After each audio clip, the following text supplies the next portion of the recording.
Bonsoir à tous. On se retrouve ce soir pour un live proposé par la Vidéothèque d'Alexandrie. Je rappelle brièvement le concept. Les vidéastes ont tous de nombreuses idées de sujets ou des prolongements de vidéos qu'ils aimeraient bien faire, mais malheureusement, ils n'ont pas toujours le temps. On leur propose de profiter d'une thématique qu'on leur soumet pour pouvoir présenter un sujet sans les contraintes du montage vidéo derrière. Ce soir, on aborde une thématique tentaculaire. J'ai longtemps cherché un bon adjectif pour qualifier le sujet et je pense qu'il est juste. L'art, la propagande et le complot. En une question ou en deux plutôt, pourquoi beaucoup de théories du complot s'appuient sur la production artistique, qu'elle soit visuelle ou auditive, pour étayer leurs propos? Comment l'art peut influencer la pensée finalement? C'est donc un sujet vaste et nous avons ce soir 4 invités qui vont nous donner leurs approfondissements sur le sujet. Jaco qui va nous parler de la Hertz 432, Si qui va nous parler des Illuminati, Manon qui va développer la symbolique de la propagande en politique, et Irna qui va nous parler des anciens aliens et du complot des archéologues. Comme tout le monde ne vous connaît pas forcément, je vous laisse vous présenter en 2 mots. On va commencer par Jaco du coup. On va suivre l'ordre de présentation. Alors salut à tous. Moi j'ai une petite chaîne qui parle plus ou moins d'archéologie alternative avec un œil critique.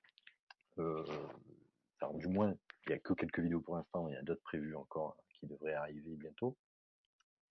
Mais voilà, là où je vais parler du l'A432 qui n'a absolument aucun rapport. Mais voilà. Merci. Tsi, je te laisse la parole. Oui, alors moi c'est Dimitl ou Tsi, effectivement, c'est plus simple à dire. Ouais, Ma chaîne... désolée. Non mais il n'y a pas de souci, tu peux m'appeler Tsi. De la chaîne Esprit Critique qui parle surtout de philosophie politique en essayant d'être le plus rationnel possible, même si c'est pas le domaine dans lequel on peut dire que on va se contenter juste des vérités scientifiques, donc forcément c'est un peu plus subjectif. Et puis, donc je vais parler des Illuminati, sachant que j'ai fait une vidéo qui s'appelle Franc-maçon et Illuminati, qui développait pas mal le sujet au niveau historique, mais là, du coup, je vais remettre un peu de contexte, mais après, je vais me concentrer un peu plus sur l'interprétation de la symbolique chez les complotistes qui parlent des Illuminati. Parfait. Merci beaucoup. Manon, à ton tour. Bonjour tout le monde, je m'appelle Manon Bril, j'ai une chaîne de vulgarisation de l'histoire qui s'appelle C'est une autre histoire et j'ai fait un doctorat sur l'utilisation de l'Antiquité par l'État au XIXe siècle en France. Donc, je vais parler de ça, a priori, tout en restant dans ma spécialité. Et puis tu devais aussi nous parler de ta seconde chaîne. Oui, pardon. Je fais aussi des vidéos de vulgarisation des sciences humaines et sociales pour une chaîne qui s'appelle Mondes Sociaux. C'est une chaîne qui est gérée par l'université de Toulouse. Et donc, il s'agit une fois par mois de présenter au grand public une publication en sciences humaines et sociales parce que les gens ont un peu une idée de à quoi ça peut servir de faire de la recherche en physique ou en bio, etc. Mais la socio ou la philo ou l'histoire ou la géo, du coup, en C'est fait, plus c'est pour flou. montrer. Voilà, c'est pour montrer pourquoi en fait c'est utile, qu'est-ce que font les chercheurs, etc. Ça s'appelle donc Monde sociaux avec une émission qui s'appelle Elle, Avis de recherche avec toujours des jeux de mots raffinés. Super, merci beaucoup. Et Irna, finalement. Oui, alors bonsoir à tous. Alors moi, je suis pas du tout vidéaste, j'ai jamais fait de vidéo. Mon truc, c'est plutôt l'écrit. Donc j'ai un blog sur la pseudo-archéologie et j'anime sur Facebook un groupe qui s'appelle Archéologie et zététique, où on s'interroge sur certaines utilisations, certaines dérives de la pseudo-archéologie. Voilà, donc je vais vous parler un petit peu de l'utilisation des œuvres d'art antiques ou préhistoriques par les tenants de la théorie des anciens astronautes. Voilà. Super, merci beaucoup pour vos présentations. Avant de laisser la parole à nos invités, je rappelle que le live se fera un peu en 2 temps. Donc tout d'abord, chacun des intervenants va présenter les exemples qu'on vient de vous citer en une dizaine de minutes environ.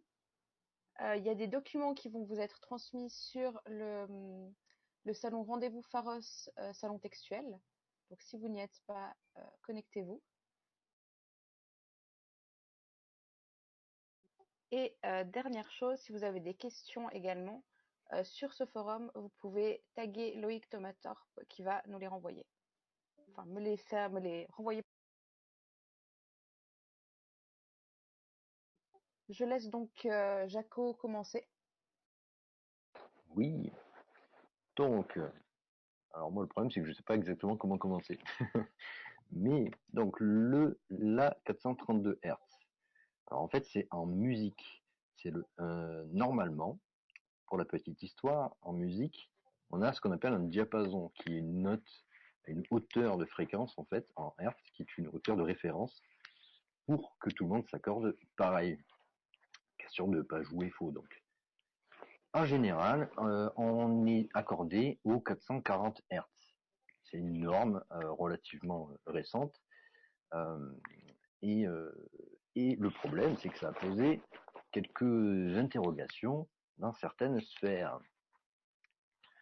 Donc, il y a toute une légende qui existe, ou un mythe, on va dire, autour d'un accordage qui ne serait pas à 440 Hz pour le La de référence, mais pour le 432 Hz, qui est donc extrêmement proche en réalité. Et comment dire, il y a beaucoup de choses qui sont dites sur le sujet. Il semblerait que le 432 Hz soit vachement mieux que le 440 Hz, notamment parce qu'il y aurait par exemple des rapports aux fréquences de résonance de la nature, de la Terre, de l'être humain. Il y a des rapports spirituels qui seraient développés. On retrouverait le nombre d'or dans l'accordage aux 432 Hz, etc., etc. Je vérifie juste mes notes. Oui, là où ça devient intéressant, on va dire, c'est que ça n'a absolument aucun sens. Parce que un accordage 432 Hz poserait a priori beaucoup de problèmes. Il y a des instruments qui ne pourraient pas, techniquement parlant, s'accorder aux 432 Hz. Donc déjà, c'est un petit souci. D'autres... comment j'enchaîne? Oui, je suis un peu à l'arrache. D'autres... Enfin, en gros, vous avez compris, il y a pas mal de choses qui seront développées sur le 432 Hz. Notamment, il y aurait des preuves scientifiques, selon certains articles, que le 432 Hz serait vraiment en harmonie avec la nature, etc., etc. Le problème, c'est que quand on cherche ces preuves scientifiques, on n'en trouve pas vraiment. En fait, on n'en trouve pas du tout. À part une affirmation qu'une certaine Jacqueline Bousquet, qui serait biologiste, endocrinologiste, biophysicienne, physiologiste, immunologiste, etc., et qui aurait travaillé pour le CNRS. Alors, je ne sais pas trop si c'est vrai, a priori elle aurait bossé avec le CNRS, mais je n'ai pas trop de sources, je ne sais pas exactement ce qu'il en est. Mais ce qui est sûr, c'est qu'on pouvait trouver, encore récemment, mais je crois que c'est plus le cas aujourd'hui, un article de Jacqueline Bousquet sur le site de la Scientologie. Donc ça remet un petit peu en question la qualité du travail. Et notamment un certain nombre de propos qu'elle aurait tenus qui étaient plutôt de New Age. Du coup, on peut quand même commencer à se poser des questions sur quel est l'intérêt vraiment du 432. Et pour autant que je sache, il n'y en a pas beaucoup. Il y aurait un intérêt mathématique. Juste un intérêt mathématique qui serait là, pas 432 Hz, mais à 432,54 Hz, qui présente une particularité, c'est que dans la gamme avec le La à 432,54 Hz, le Do et toutes ces harmoniques, c'est-à-dire les notes, on va dire plutôt sous ces octaves, pour ceux qui connaissent un peu les termes, c'est-à-dire tous les Do trouvables selon plus ou moins grave ou aigu, seraient donc des puissances de 2 du 432,54 Hz. Mais pas le La, pas le Mi, pas le... Enfin, on ne sait pas. Et donc du coup, c'est le seul intérêt. Le problème, c'est que cet intérêt-là, on peut le trouver dans d'autres fréquences. Par exemple, dans le 440 Hz. Si on met un La à 444 Hz, on peut trouver un La, tous les autres La, toutes les autres harmoniques du La seront des puissances de 2 en Hertz. Donc du coup, pourquoi le 432? Toujours le même problème, on ne sait pas. Sur quoi je vais enchaîner? Il y a tellement de choses à dire, tellement de choses qui sont dites. Alors, on va rester sur le complot. Alors, on va parler évidemment des nazis, hein, qui auraient soi-disant instauré cette norme du 440 Hz, qui fait beaucoup de mal à notre santé, évidemment. Puisque écouter à 432 Hz, évidemment, donc c'est la nature, c'est le bienfait, ça nous soigne en quelque sorte, mais je vais revenir un peu là-dessus plus tard. Mais écouter en 440 Hz nous ferait du mal, on ne serait pas bien, on pourrait même devenir nous-mêmes des nazis idéologiquement, parce qu'on écoute de la musique en 440 Hz. Je pense que si vous n'êtes pas nazi, vous avez quasiment toujours écouté de la musique en 440 Hz. C'est quand même bizarre que vous soyez toujours pas nazi. Bon. Donc, il y aurait... Alors, attendez, où est-ce que j'ai mis les dates? Je ne sais plus si j'ai noté ça. Enfin, c'est en 1939, ça c'est sûr. On nous dit que Goebbels aurait fait baisser la fréquence de 1,776% pour arriver aux 432 Hz. Pardon. C'est là, justement, je suis en train de mal prononcer les trucs parce que c'est n'importe quoi. Parce qu'en fait, c'est... comment dire? Allez, je vais entrer en détail. Si vous prenez 440 Hz, vous divisez par 1,776%, vous arrivez à 432,1856 Hz. Déjà pas 432. Le problème, c'est que du coup, c'est un pourcentage du 440 Hz et pas du 432. Sauf que semble-t-il, avant le 440, soi-disant, tout le monde était au 432 Hz. C'était soi-disant la norme en vigueur, ce qui est évidemment faux. Et du coup, pourquoi partir directement du 440 Hz pour faire un pourcentage pour arriver à 432? Ça n'a déjà pas beaucoup de sens. Mais ce qui est quand même particulièrement particulier, là on va rejoindre la thématique de Ti, 1,776, c'est donc la date de création des Illuminés de Bavière, donc des Illuminati, 1776. Incroyable. Donc évidemment fait exprès, les nazis, les Illuminati, voilà, tout est lié. Et, sauf que ça n'a absolument aucun sens, mais c'est pas grave. Il serait évidemment tombé sur une autre date. Déjà, ils comptent pas la virgule, mais ils seraient tombés sur une autre date. Ben, ils auraient trouvé une autre chose, hein, je sais pas moi, l'élection de Jacques Chirac, je ne sais pas. Ouais. On peut toujours tomber sur quelque chose. Donc, on voit que déjà, il y a une certaine idée de récupération. C'est ça que je voulais surtout développer ce soir. Il y a une idée de récupération d'un concept a priori scientifique et musical au niveau des fréquences, qui est de parler donc d'une fréquence qui universelle en quelque sorte. Et il y a une certaine récupération avec cette idée d'Illuminati, et je vais enchaîner avec d'autres exemples. Par exemple, la pyramide de Khéops. Alors là, il y en a va rigoler, je pense. La pyramide de Khéops, qui ferait 432 unités terrestres de côté. Alors, ça pose évidemment plein de problèmes, puisque 432 unités terrestres. Alors, unité terrestre, je vous pose la question, je ne sais pas si ça existe. Je n'ai pas trouvé. Alors, j'ai pas noté exactement la taille, je crois que c'est 51 cm et quelques, une unité terrestre. Et évidemment, sur la taille des côtés de Khéops, si on les met à cette unité de mesure-là, ça donne 432. Évidemment, ça voudrait dire que les Égyptiens auraient inventé le Hertz avec exactement les mêmes valeurs que les hertz qu'on a créés bien plus tard. Ça voudrait dire qu'ils font un hommage au 432 Hz, mais pourquoi le 432 qui est un diapason au La, et pourquoi pas le Do, pourquoi pas le Ré, pourquoi pas le Mi, on ne sait pas. Enfin voilà, en gros ça n'a absolument pas beaucoup de sens, mais il y a une idée de récupération, il y a un lien en vrai, une idée de récupération, c'est au niveau des vibrations, des fréquences, des ondes, etc., qu'on va retrouver beaucoup dans le New Age. On va récupérer donc cette idée-là comme étant des fréquences de guérison, des fréquences importantes pour la spiritualité. Et donc, la pyramide de Khéops nous ramène à un autre élément que vous connaissez peut-être, qui s'appelle les ondes de forme, qui est une hypothèse absolument pas prouvée, où une forme diffuserait une onde ou une fréquence, ou enfin peu importe, puisque de toute façon, pour les tenants, tout ceci est synonyme, alors que ça n'a rien à voir. Une vibration, quoi, en gros, globalement.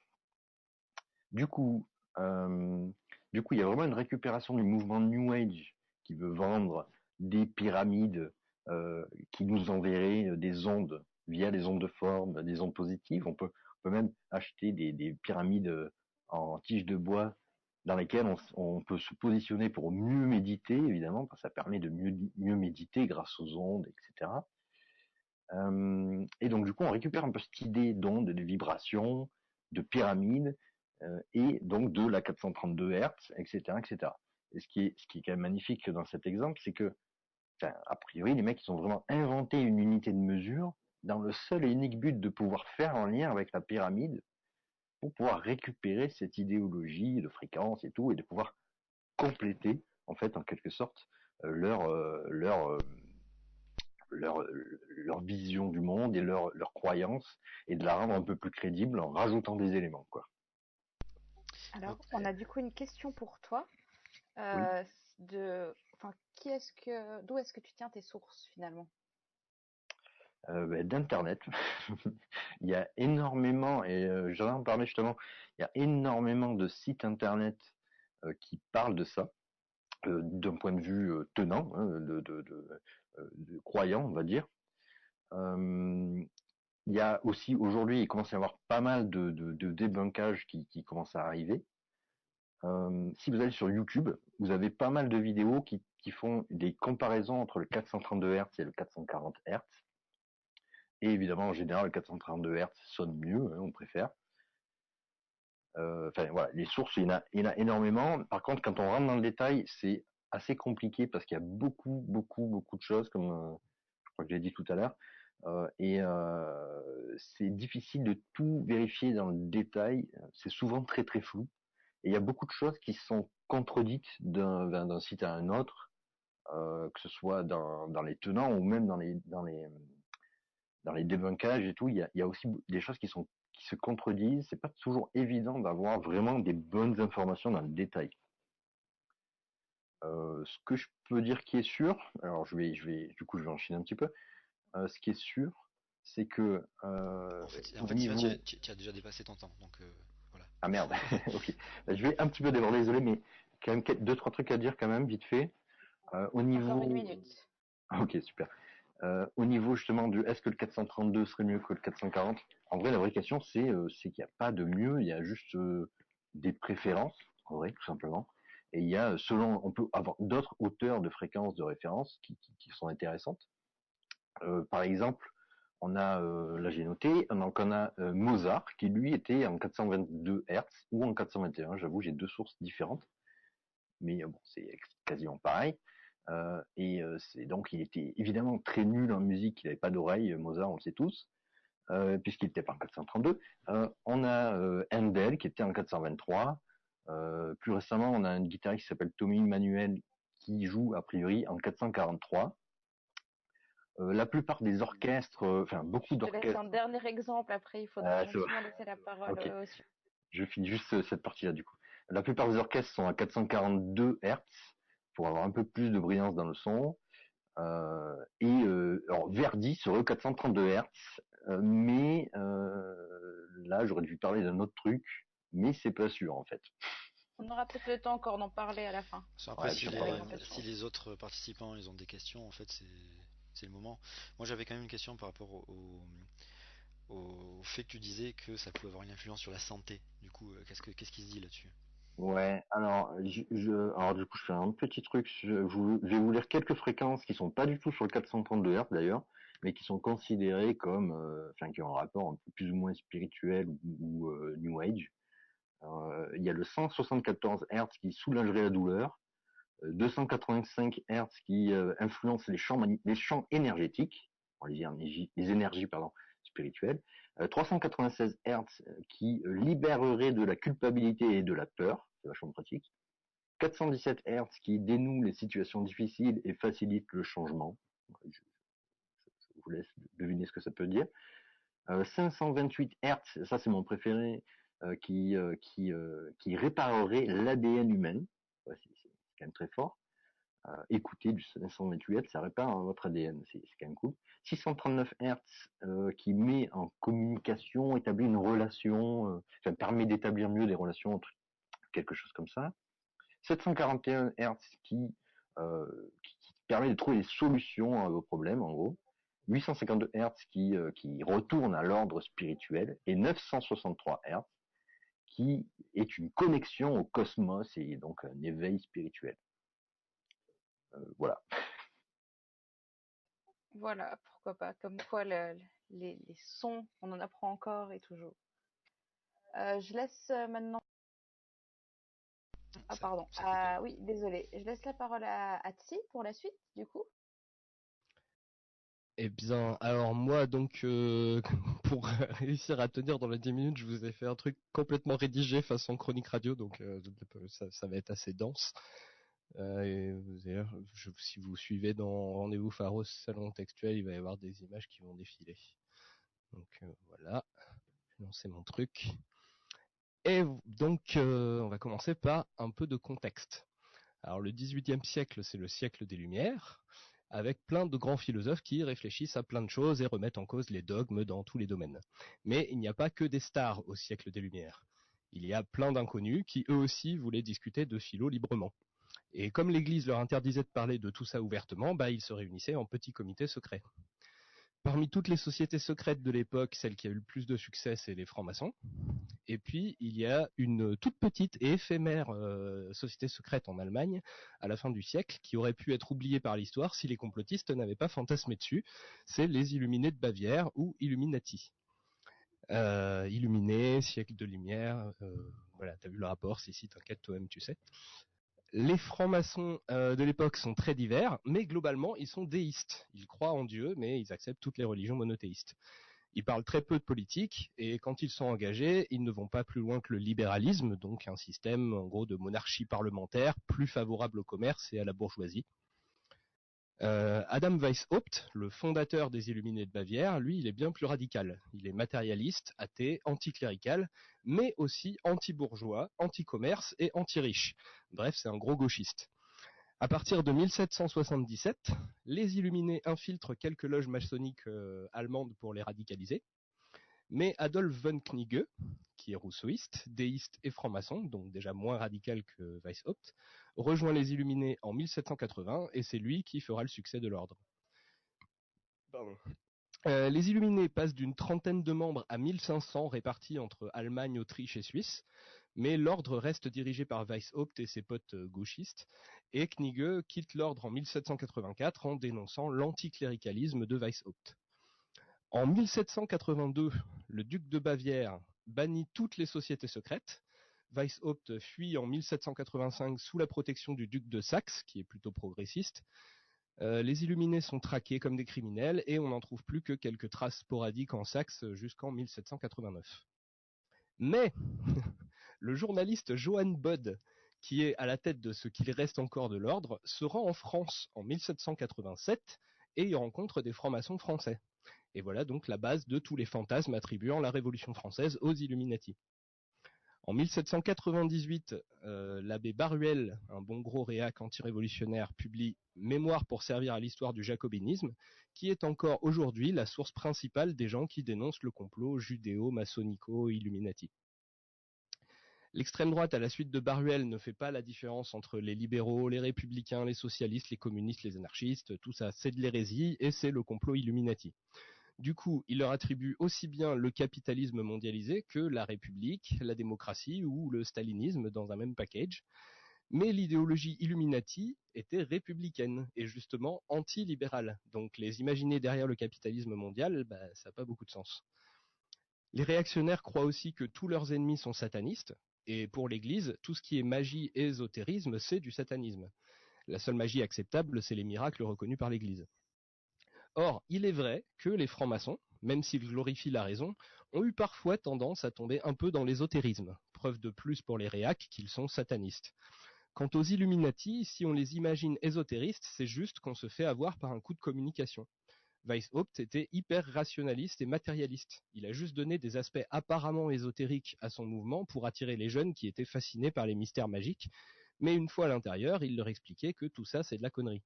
C'est un peu comme si les zététiciens aujourd'hui s'amusaient à se faire passer pour des mystiques pour attirer les gens avant de leur expliquer la méthode scientifique.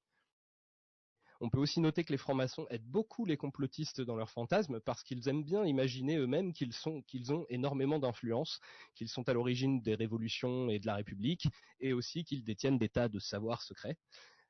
Oui, parce que c'est pas parce qu'on est soi-même franc-maçon qu'on est un bon historien de la franc-maçonnerie. En réalité, les francs-maçons français n'étaient pas républicains en 1789, ils étaient plutôt libéraux, on va dire, voire certains étaient réacs. Donc, ils ont plutôt été réprimés pendant la Révolution. Et c'est bien plus tard, à la fin du XIXe siècle, qu'ils sont réellement devenus républicains et laïcs, et uniquement dans les pays latins. Après la Révolution française, les réacs ont accusé le complot judéo-maçonno-illuminati d'être derrière tout ce qu'ils détestent, donc aussi les événements précédents, comme l'anglicanisme et le protestantisme, la Révolution anglaise, la Révolution américaine, etc. Mais ça pose quelques petits problèmes de date. Donc voilà pour le contexte. Alors, quels sont les symboles du complot Illuminati pour les complotistes? Alors évidemment, il y a celui que vous connaissez tous, c'est le triangle, plus précisément le triangle avec un œil dedans, qu'on retrouve en haut de la Déclaration des droits de l'homme, mais aussi bien sûr sur le billet de $1 américain, qui comporte plein d'autres symboles qui font fantasmer les complotistes. Le problème, c'est que ce triangle avec un œil, ça s'appelle l'œil de la Providence, et c'est un symbole qui a surtout été largement utilisé par les chrétiens pour représenter Dieu, ou la Sainte Trinité. Alors les francs-maçons l'utilisent aussi, effectivement, mais ils l'utilisent justement parce que les francs-maçons, à la base, sont déistes, ils croient en Dieu. C'était même obligatoire pendant longtemps pour y rentrer, et ça l'est toujours chez les francs-maçons anglo-saxons. La plupart des francs-maçons étaient chrétiens, donc logiquement, ils ont repris ce symbole chrétien pour représenter Dieu, qu'ils appellent le grand architecte de l'univers. Et quand la franc-maçonnerie latine a accepté les athées, les francs-maçons athées ont gardé ce nom de grand architecte de l'univers et l'œil de la Providence pour désigner la raison. Alors pour certains, la raison c'est un peu comme Satan, mais normalement ce sont deux concepts différents. Je vais aussi passer en revue vite fait donc les autres symboles sur le billet de $1. Alors non, justement, on parlait de l'année 1776 tout à l'heure. Elle est écrite sur en bas de la pyramide là, mais ça fait pas référence à la fondation des Illuminati, ça fait tout simplement référence à la date de la déclaration d'indépendance américaine, qui est 1776. Et c'est amusant qu'on considère comme louche le fait que ce soit la même année, parce que si les Illuminati étaient derrière l'indépendance américaine, c'est pas très logique qu'ils l'aient provoqué l'année même de leur création à une dizaine de personnes perdues au fin fond de la Bavière. La pyramide à 13 étages, elle représente les 13 États fondateurs des USA, un symbole choisi parce que, comme la grande pyramide de Gizeh, les USA avaient pour ambition que leur pays soit un édifice solide destiné à durer des siècles. Et c'est d'ailleurs le sens des mots latins Novus Ordo Seclorum, qu'on voit en bas, que les complotistes traduisent par Nouvel Ordre Mondial, alors que le mot monde n'y apparaît même pas. Ça signifie en fait un nouvel ordre pour des siècles. Il parle simplement de la fondation des USA. La pyramide n'a pas non plus de rapport avec le symbolisme égyptien présent chez les francs-maçons, pour la bonne raison que le design du billet date de 1782, et qu'à l'époque, chez les francs-maçons, on ne fait aucune référence à l'Égypte. On préfère s'imaginer des origines venant d'Hiram, supposé architecte du temple de Salomon dans l'Israël biblique. Le symbolisme égyptien chez les francs-maçons, il ne se développe qu'après la campagne d'Égypte de Napoléon et s'inscrit dans la mode de l'égyptomanie qui s'est développée partout en Europe. Et ce rite égyptien, appelé Memphis Misraïm, dont la première loge n'est fondée qu'en 1814, donc bien après le design du billet, est resté minoritaire chez les francs-maçons jusqu'à nos jours. Ensuite, donc, on a le terme annuit coeptus, qui signifie il ou elle approuve cette entreprise. Qui est ce il? Le grand chef secret des Illuminati ou Satan? Eh bien non, c'est toujours de Dieu qu'on parle. Parce que dans les premiers projets de design du billet, il devait y avoir marqué Deo favente, c'est-à-dire à la faveur de Dieu. Mais ils ont remplacé la phrase par annuit coeptus pour qu'il y ait 13 lettres, comme les 13 États fondateurs. Et puis, il ne faut pas oublier que sur tous les billets américains, il y a aussi la devise américaine In God We Trust, ce qui ne fait pas super sataniste quand même.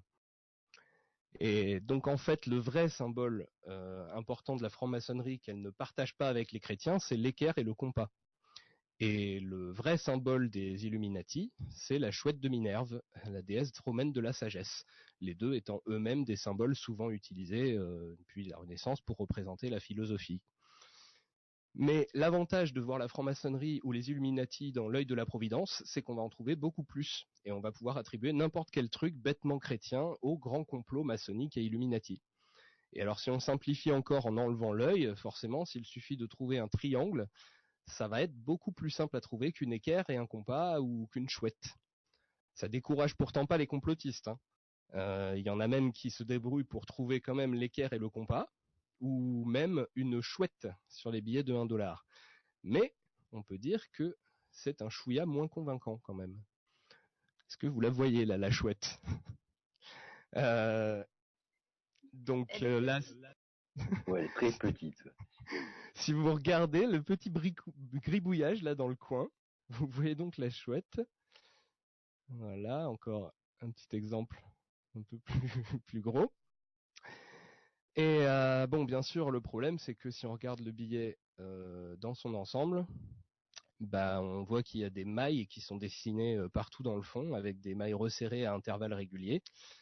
Et le petit gribouillis qui dépasse là, à côté du 1, bah, en fait, c'est juste un bout de cette maille resserrée qui dépasse. Comme on voit ici, là, si je trace les mailles en rouge, voilà, c'est juste le petit bout de la maille. Et puis il trouve aussi facilement les complotistes, puisque c'est le complot judéo-maçonnique Illuminati, il faut trouver des symboles juifs. Alors bon, on va chercher des étoiles de David. L'avantage de l'étoile de David, c'est qu'il suffit de trouver 6 points à peu près équidistants sur un cercle, et puis on peut tracer une étoile de David. Voilà. Bon, et plus généralement, on peut se demander pourquoi afficher son symbole et ses intentions partout si on veut se cacher. Une société secrète qui incite ses membres à mettre leur logo partout, c'est pas la meilleure stratégie de discrétion quand même. Les gens aiment se vanter d'avoir trouvé des signes cachés que personne n'a vus. Comme vous voyez cette magnifique chouette, Washington Capitol. Mais quand il y a des énormes signes pas du tout cachés, comme au Washington Masonic Memorial, ça ne les intéresse pas. Et c'est dommage parce que c'est la preuve éclatante que les francs-maçons ne se cachent pas, et quand ils insèrent leur symbole, ils ne le font pas discrètement du tout. Aucun des designers du sceau américain n'était franc-maçon, et s'il l'avait été, ils n'auraient sûrement pas hésité à mettre des symboles plus explicitement francs-maçons d'ailleurs. Ils se considéraient comme gagnants, pourquoi se cacher? Les francs-maçons américains sont fiers de leur influence sur la Révolution américaine, et les francs-maçons français sont fiers de l'influence qu'ils imaginent avoir eue sur la Révolution française, parce qu'ils sont républicains et laïcs. Pourquoi les républicains laïcs se cacheraient dans une république laïque? Et pourquoi dénoncer cette éventuelle influence de la franc-maçonnerie et des Illuminati sur les révolutions si on n'est pas pour le système qui a précédé ces révolutions? Avoir aboli la monarchie absolue et les privilèges, est-ce que c'est vraiment un truc qu'on veut regretter? Voilà, c'était ça ma présentation. Est-ce que j'ai tenu les 10 minutes? Ouais, parfait. Fantastique. Du coup, moi j'ai vite une question. Qu'est-ce qui nous dit que c'est pas un hibou sur les billets? Effectivement, vous pouvez croire que Qu'est-ce qui nous dit que c'est un hibou. C'est juste. Non, Oui, voilà, c'est plutôt dans le sens. plus sérieusement, on avait une question. Tu parlais à un moment donné attends, je retrouve plus le mot.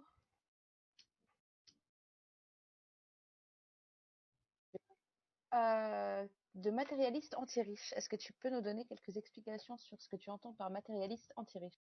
Alors, c'était pas forcément lié les deux, hein. On peut être matérialiste sans être anti-riche, on peut être anti-riche sans être matérialiste. Mais Weishaupt, il était les deux. Il était matérialiste. Matérialiste, c'est au sens philosophique du terme, c'est-à-dire qu'on pense, enfin, c'est en opposition à l'idéalisme qui pense qu'il y a un monde des idées à côté du monde de la matière. Le matérialisme, c'est de dire non, il y a que le monde de la matière, en fait. Voilà. Donc, c'est en science, on utilise le matérialisme méthodologique. La différence, en fait, en philosophie, du coup, être matérialiste, ça veut dire qu'on affirme qu'il n'existe que le monde de la matière. En science, on est matérialiste méthodologique parce qu'en gros, on présuppose que l'existence de la matière dans nos expériences, même si ça ne veut pas dire qu'on affirme que le reste n'existe pas. Mais voilà, donc il était matérialiste, lui, il affirmait que réellement il n'y avait que le monde de la matière, il croyait pas aux dieux, il croyait pas aux âmes, voilà, c'est ça être matérialiste philosophiquement. Et après, il était aussi anti-riche. Là pour ça, bon bah faut lire les textes quoi. Je sais pas, j'ai un petit truc de 2 paragraphes si vous voulez que j'ai noté un exemple de comment il parle des riches quoi, Adam Weishaupt. Je peux faire ça ou Si tu as un petit exemple, on peut essayer. Bah alors C'est donc dans rapide, le important. oui donc c'est rapide. Dans Le véritable illuminé ou les vrais rituels primitifs des illuminés un livre de 1788 d'Adam Weishaupt, parce que oui, pour un mec secret, il écrivait quand même beaucoup, hein, et il publiait beaucoup. Et il dit, dites à tous vos gens, sans timidité ni scrupule, que l'ordre ne prie personne d'entrer ou de rester. Il lui est indifférent d'avoir peu ou beaucoup de membres, qu'ils soient riches ou pauvres, fils de prince ou artisans. Il recherche le moins possible les importants et les riches, car ceux-ci conviennent rarement. Ils peuvent s'estimer heureux d'être admis. Habituellement, leur heureuse condition et leur position les empêchent d'envisager à quel point l'homme a besoin de l'autre. Voilà. Bon, j'ai d'autres citations, Bon, d'autres trucs, mais c'est bon, clair, en gros, ça il est marche. très très anti-riche, très anti-commerce aussi. Il a beaucoup dénoncé. C'est marrant parce que du coup, à l'avance, il a dénoncé la possibilité que les bourgeois, les commerçants, les marchands prennent le pouvoir et instaurent un nouveau despotisme des marchands. Voilà, il n'était pas du tout le considérer comme étant derrière le capitalisme mondial, c'est complètement un contresens, quoi. Autre question, tu disais que donc les francs-maçons étaient déistes, mais sont-ils pour autant laïcs? Alors, les francs-maçons, à l'origine, c'est anglo-saxon, et chez les anglo-saxons, ils restent fidèles à l'esprit des origines, qui est en gros une sorte de club de philosophie pour la bourgeoisie, les aristocrates, qui a quand même comme principe, qui est pas encore de la laïcité, mais qui commence à s'en approcher, le fait que c'était un peu le seul club qui réunissait des gens pour discuter, qui acceptait toutes les religions monothéistes. Alors on n'avait pas le droit d'être athée, mais par contre, il y avait, ça réunissait des catholiques et des protestants d'abord, et puis après il y a eu des juifs, plus tard il y a eu des musulmans. Voilà, ça c'était un truc qui plaisait déjà pas au pape et tout ça, mais bon, c'était dans les pays protestants, donc la vie du pape, on s'en foutait un peu. Et bon, ils sont restés un peu sur cette idée, en gros, on va dire œcuménique, quoi, de réunir un peu toutes les religions monothéistes pour qu'ils puissent discuter entre eux. C'était pas tout à fait de la laïcité. Par contre, la franc-maçonnerie en France, et puis après ça s'est répandu dans tous les pays latins, là, pour le coup, au départ, c'était la même chose que dans les pays anglo-saxons, mais comme le pape a condamné la franc-maçonnerie et a interdit aux catholiques d'être francs-maçons, parce qu'en gros, il voulait pas qu'ils se mélangent avec les protestants, les juifs et tout. Du coup, petit à petit, la franc-maçonnerie s'est posée un peu en adversaire du catholicisme d'État et de l'autorité du pape, ce qui fait que ils se sont mis à accepter les athées, voire même à devenir, les athées sont devenus majoritaires dans la franc-maçonnerie latine, et à défendre de plus en plus ouvertement une idéologie républicaine et laïque.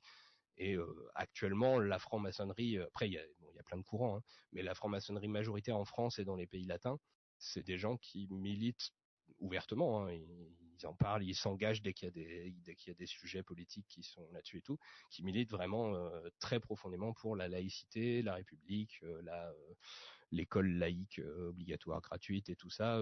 Enfin voilà, ils sont vraiment profondément identifiés au projet républicain. Ils ont même pris comme devise liberté, égalité, fraternité. Voilà. Dans un sens, eux-mêmes, ils se présentent depuis la fin du 19e siècle, quand ils se sont vraiment convertis au républicanisme. Ils se présentent des fois comme la religion de la République. Voilà. Mais c'est une religion athée du coup et très pro-laïcité et tout. Voilà. Super, merci beaucoup. Est-ce qu'il y a d'autres intervenants qui ont des questions à poser?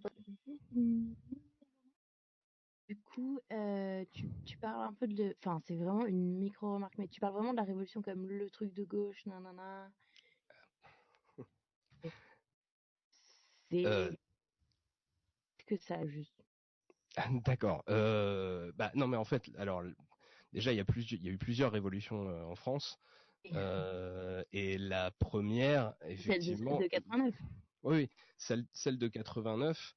Alors, j'ai parlé surtout de Adam Weishaupt et des Illuminés de Bavière comme un truc de gauche. La Révolution française de 1789, il y a eu, on va dire, une sorte de bataille entre eux, pour faire simple.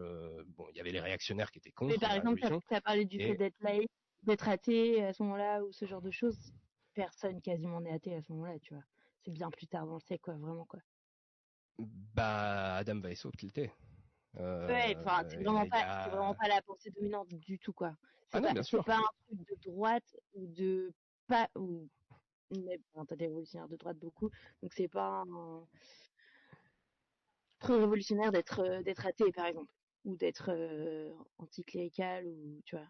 De contre-révolutionnaire, ah non. Non, mais moi justement, je disais que ils sont Peut-être quand même vachement en avance sur leur temps, dans le sens où l'idéologie développée par Adam Weishaupt et les Illuminés de Bavière, ça correspondrait peut-être plus à, déjà un peu plus la révolution à partir de 92, enfin le moment où il y a le Robespierre, tout ça, voilà, même si Robespierre lui-même était pas athée.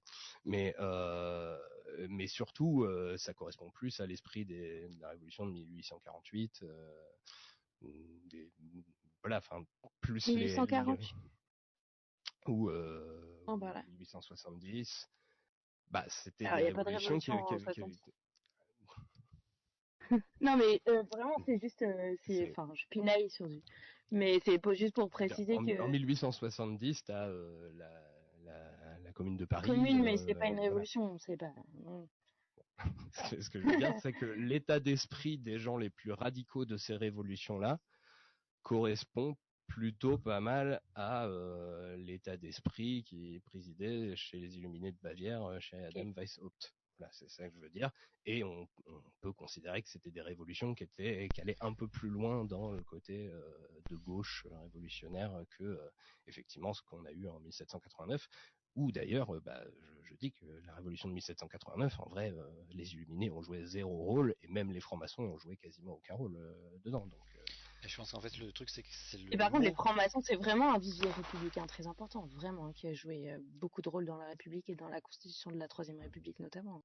Oui, bien sûr, mais plus tard, pas en 1789. Non, de la Troisième République, je te parle. Oui, bien sûr. Je pense que le mot révolution pose problème, c'est plus révolte en fait, que tu voulais dire pour la Enfin, commune, vraiment, en tant que révolution actée en tant que telle, en France, il y en a trois, quoi. C'est tout. C'est 1789, 1830 et 1848. Celle de 1830, par exemple, c'est une révolution qui met en place une monarchie. Juste les frontières de c'est libéral, c'est athée, c'est machin, c'est de gauche ou pas, ça n'a pas le même sens qu'aujourd'hui.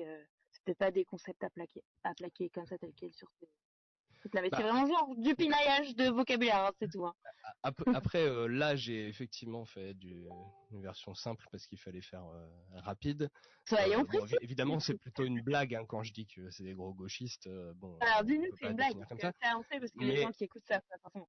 Mais en réalité, quand même, voilà, disons que dès 1789, c'est en 1789 qu'on invente les mots gauche et droite en politique. Mais le curseur a énormément bougé, tu vois. Oui, depuis, non, bien sûr. C'est... Mais C'est tout. justement, en gros, la position d'Adam Weishaupt, si on devait le placer sur le curseur gauche-droite de 1789, c'est tellement à gauche que c'est même pas dans le Parlement, enfin, c'est même pas représenté au Parlement, je veux dire. Oui, oui, mais c'était pas ça mon point, c'était plus qu'est-ce qui est révolutionnaire ou enfin est-ce que les révolutionnaires sont de gauche ou non, je sais plus trop sortir tes mots tels quels puisque c'était à l'oral et pas les. C'est du détail, pardon. Pas de souci. Moi, je pense qu'on va un petit peu enchaîner, mais on aura l'occasion de reparler si jamais après dans la deuxième partie.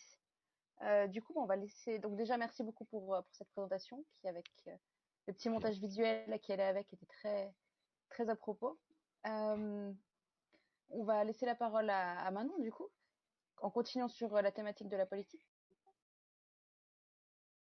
Alors, donc moi je vais pas vous parler comment dire complot ou détournement détournement de l'art un peu entre guillemets, mais plus de l'utilisation de l'art en politique et un peu de ce qui touche à la propagande d'État par le discours, sachant que propagande c'est un mot qui est un peu discutable pour la période qui nous concerne au 19e siècle, c'est un mot qu'on attribue plus au 20e et avec les régimes totalitaires du 20e, mais bon, ça c'est des notions sur lesquelles les chercheurs sont pas tout à fait d'accord. Donc, en tout cas, en tout cas, on va réfléchir à comment l'État, en utilisant des images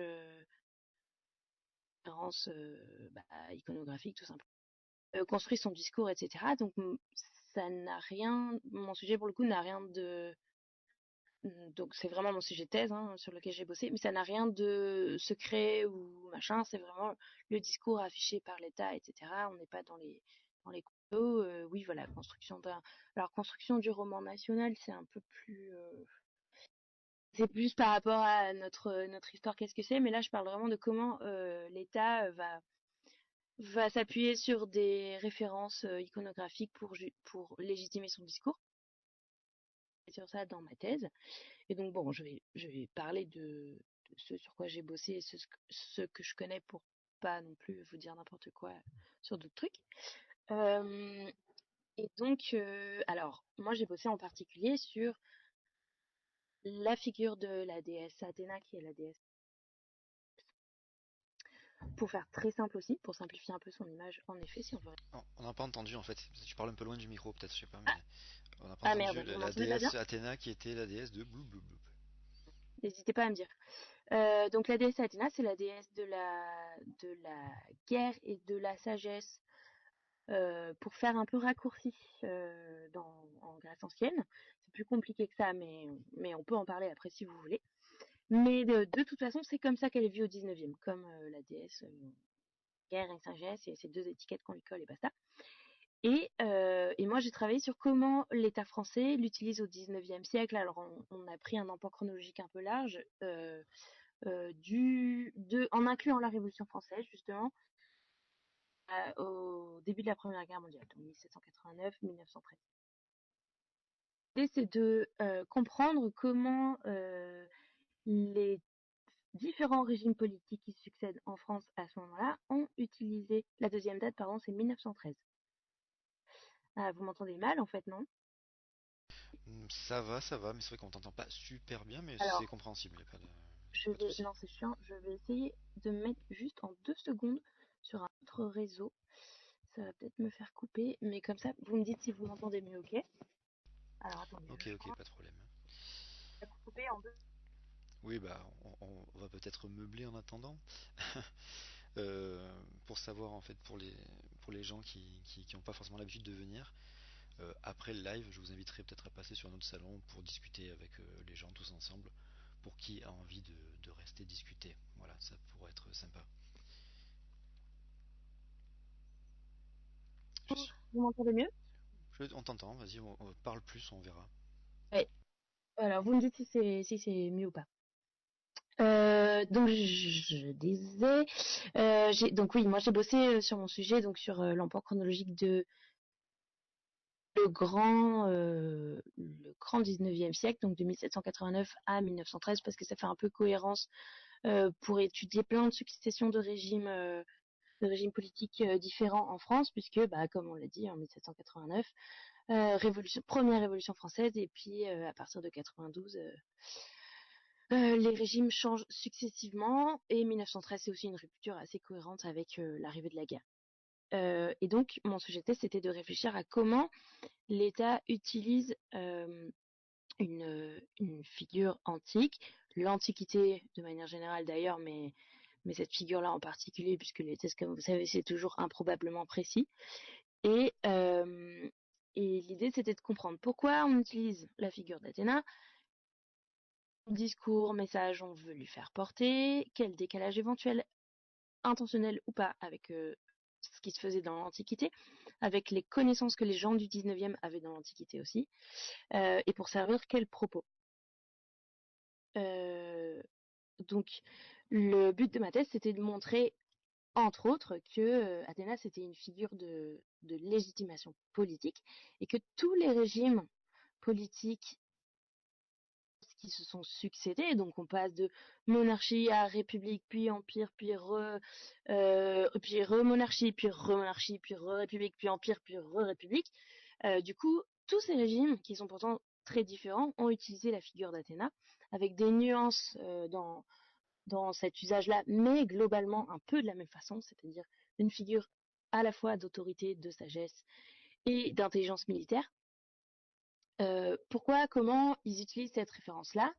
Ce qui est intéressant, c'était de constater que les régimes républicains, bien sûr, ils ont besoin d'un autre, ils ont besoin d'un autre ancrage historique que les références de l'ancien régime, qui sont très liées à la religion. Et comme je disais tout à l'heure, même si on n'est pas forcément du tout athée, au moins dans la première moitié du siècle, quand on est républicain, on a quand même envie de couper avec toutes les valeurs d'ancien régime, donc on va les puiser dans d'autres références. Et l'Antiquité, pour ça, ça peut être un socle très précieux, parce que, bon, déjà parce que ça pète la classe, c'est prestigieux, etc. C'est la philo, c'est plein de références en politique, notamment en démocratie, pour les républicains, aussi bien à Athènes qu'avec la République romaine. Mais en fait, en vérité, les empires comme celui de Napoléon et celui de Napoléon III en France, bah, ils sont contents aussi d'aller puiser dans les références romaines, puisque Rome, c'est aussi après un très grand empire, etc. Donc, on va utiliser ces références-là pour légitimer un discours en disant, bah, nous, on répond de cet héritage-là, en fait.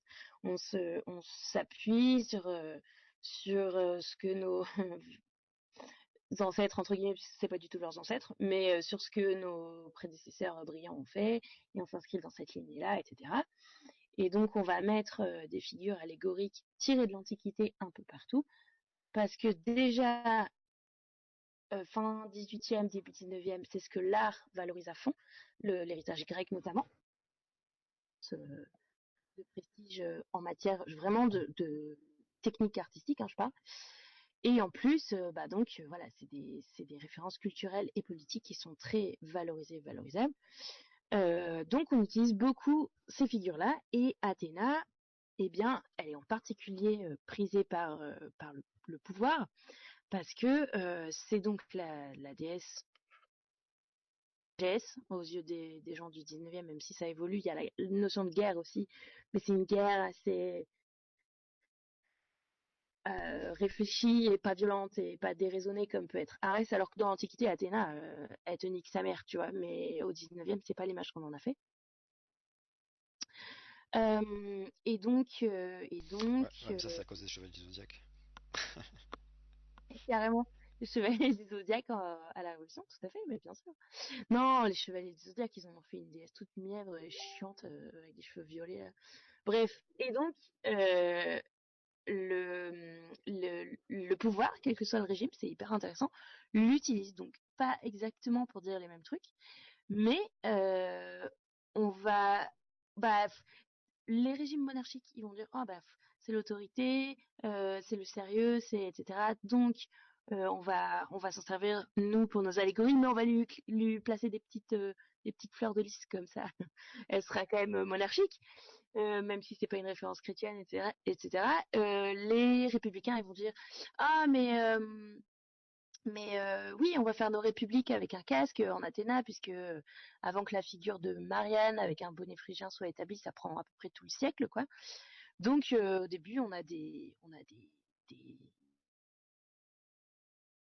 mal à l'utiliser parce qu'il s'établit vraiment à la fin du siècle. Mais bref, donc on va dire des républiques. Nous, on peut faire des républiques en Athéna parce que c'est bien, c'est stylé. Alors attendez, je vous ai pris une petite image que je vais vous mettre ça tout de suite par là, mais comme vous le savez, je suis peu douée avec Discord. Alors, j'ai un petit Profite exemple. pour te dire qu'il te reste environ 4 minutes. Voilà. Oh, ouais, je parle trop vite. Bah, nickel. Bon, je vais peut-être laisser du temps par l'autre, du coup, parce que je vais plus vite que ce que je voulais. Vous me perdez encore. Ah, c'est fâcheux, c'est fâcheux. Alors, un exemple. Attendez, hop, un exemple. Cela dit, il est un peu plus tardif, mais je vous mets un exemple dans le salon. en Athéna. Hop. Rendez-vous Pharos Salon Nana. Oui. Donc vous voyez ici une marraine. Donc ça c'est une marraine. C'est une république qui a un casque vraiment qui a un casque qui est assez intéressant parce que d'ailleurs il est proche d'un bonnet phrygien parce que c'est plutôt seconde moitié du siècle si ma mémoire est bonne. Faut qu'on retrouve ça. C'est un buste de république qui a été fait par le sculpteur Clésinger.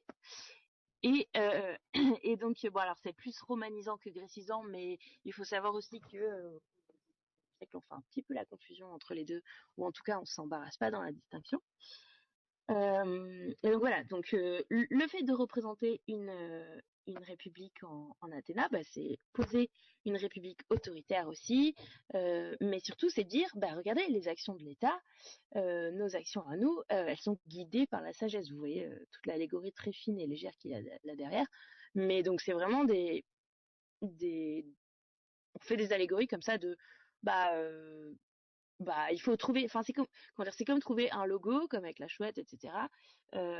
Pour dire nous on veut plaquer cette valeur-là associer cette valeur-là à notre régime ou ne serait-ce que à notre mairie qu'on a construite et du coup on va mettre une Athéna derrière en décoration, on va commander telle déco de ce type à tel peintre tout simplement parce que Athéna c'est la sagesse et même un peu par extension c'est la Grèce parce que c'est une divinité qui est très étudiée et très connue à ce moment-là. Pas forcément aussi accessible parce que, bon, pour plein de raisons que je vous passe, bref. Ouais, en et fait, du coup, c'est une sorte de légitimation en fait. c'est de la légitimation, c'est ce que je disais, ouais. C'est ça. Le but, c'est de dire, bah regardez, notre régime, il est sérieux, etc. Enfin, c'est des images, hein. Et en plus, c'est des images qui s'adressent à une certaine élite qui comprend ces codes-là, parce que les gens qui n'ont pas les références, ils savent pas ce que ça veut dire, Athéna, tu vois. Si vous voulez, j'ai un petit article où justement vous retrouvez cette image. J'avais fait une petite enquête au Palais Bourbon où j'ai été allée faire une visite de toutes les pièces en long, en large et en travers. Donc le Palais Bourbon, il a évolué sur tout le 19e siècle, hein, enfin sur toute la première moitié du 19e siècle notamment. Et on a refait les décorations, etc. Et moi, je suis allée relever pour ma thèse tous les endroits où on voyait des Athénas, que ce soit dans les statues, dans les peintures, etc. Et le but, c'est de dire comment, d'illustrer un peu ce que je vous disais avec un exemple précis parce que tous les régimes se sont servis de ce bâtiment, plus ou moins, mais quasiment tous, et donc ils ont apposé à un moment leurs pattes, etc.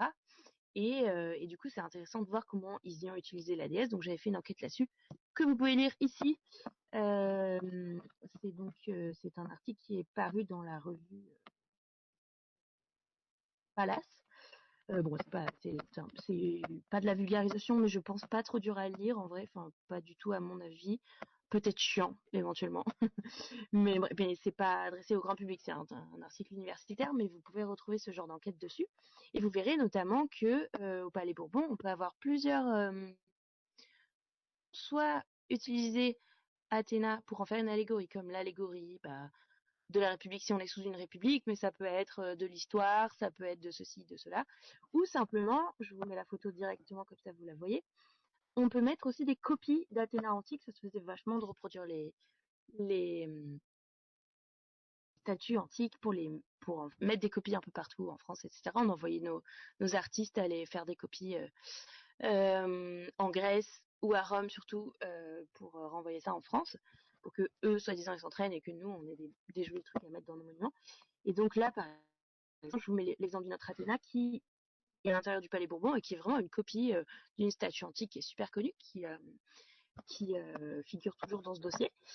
Ça, c'est la Palace de Velletri, on appelle, peu importe. Et donc ça, c'est vraiment juste une statue antique, mais on la met au Palais Bourbon pour dire, voilà, nos députés, ils travaillent sous l'égide d'Athéna, si je puis me permettre, puisque l'égide, c'est l'armure d'Athéna, très drôle. Et donc voilà, soit on va juste mettre la référence en mode, regardez, l'Antiquité, c'est là, et nana, soit on va carrément composer nos propres figures en utilisant des symboles antiques. Donc voilà, donc je suis pas sur les trucs théorie du complot, etc., mais plus sur là, euh, il utilise des symboles qui viennent vraiment d'ailleurs, parce que c'est l'Empire grec, enfin c'est l'Empire romain, ouais, ou même on peut presque dire Empire grec, et donc il se réapproprie, alors que nous, on n'est ni grec ni romain.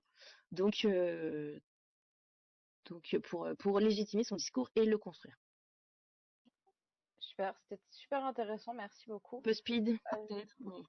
Ça va. Du coup, j'ai une question pour toi. Tu parlais d'utilisation parfois contradictoire d'Athéna dans les différents régimes politiques. Est-ce que tu aurais un exemple un peu rapide comme ça d'un symbole qu'on reprend d'Athéna dans les différents régimes politiques et qui est complètement contradictoire entre justement entre ces politiques? J'ai dit contradictoire, je me suis un peu mal exprimée, mais c'est plus que, par exemple, alors, est-ce que je peux vous trouver? Je tape en vous parlant en même temps. C'est une sculpture qui est au musée Théo-Augustin de Toulouse. J'ai trouvé notamment une statue dans mon corpus de thèse qui est super intéressante parce que elle a été commencée, que je dis pas de bêtises, elle a été commencée sous le Premier Empire, a été terminée pendant la Restauration. Et donc, il faut savoir que quand on change de régime, à chaque fois, il faut faire un peu et des envies du fonctionnaire qui est en place aussi, il faut le dire, une purge des symboles officiels. C'est-à-dire, si on était sous une monarchie et qu'on passe sous une république, par exemple, on va dégager toutes les fleurs de lys. Et sous une république, c'est plus simple parce que la république a ouais, si, remarque, les bustes de Marianne, bref. Donc si on était sous une république et qu'on passe à un empire, on va dégager les bustes de république, on va foutre les bustes de Napoléon III, par exemple, etc. Et donc, à chaque fois qu'on transforme la décoration des lieux publics, même des intérieurs privés d'ailleurs, pour marquer son appartenance et sa fidélité au pouvoir, on va transformer les symboles. Et du coup, j'ai trouvé une Athéna qui a été commandée sous l'Empire. Je la cherche en même temps, pardon. Qui a été commandée sous l'Empire. Donc, on a passé la commande au sculpteur sous l'Empire. On lui a filé un bloc de marbre. Ça marche comme ça. On lui livre un truc. Il doit rendre après son bloc de marbre sculpté, etc. L'Empire s'est effondré et ça a été la Restauration. Et donc, lui, il avait fait une proposition d'une Athéna qui protégeait de son bouclier le fils de Napoléon, avec les symboles de l'Empire, donc des petites abeilles, des trucs comme ça. Et en fait, entre-temps, l'Empire s'est effondré, mais on lui a pas annulé sa commande, on l'a quand même récupéré et on l'a adapté.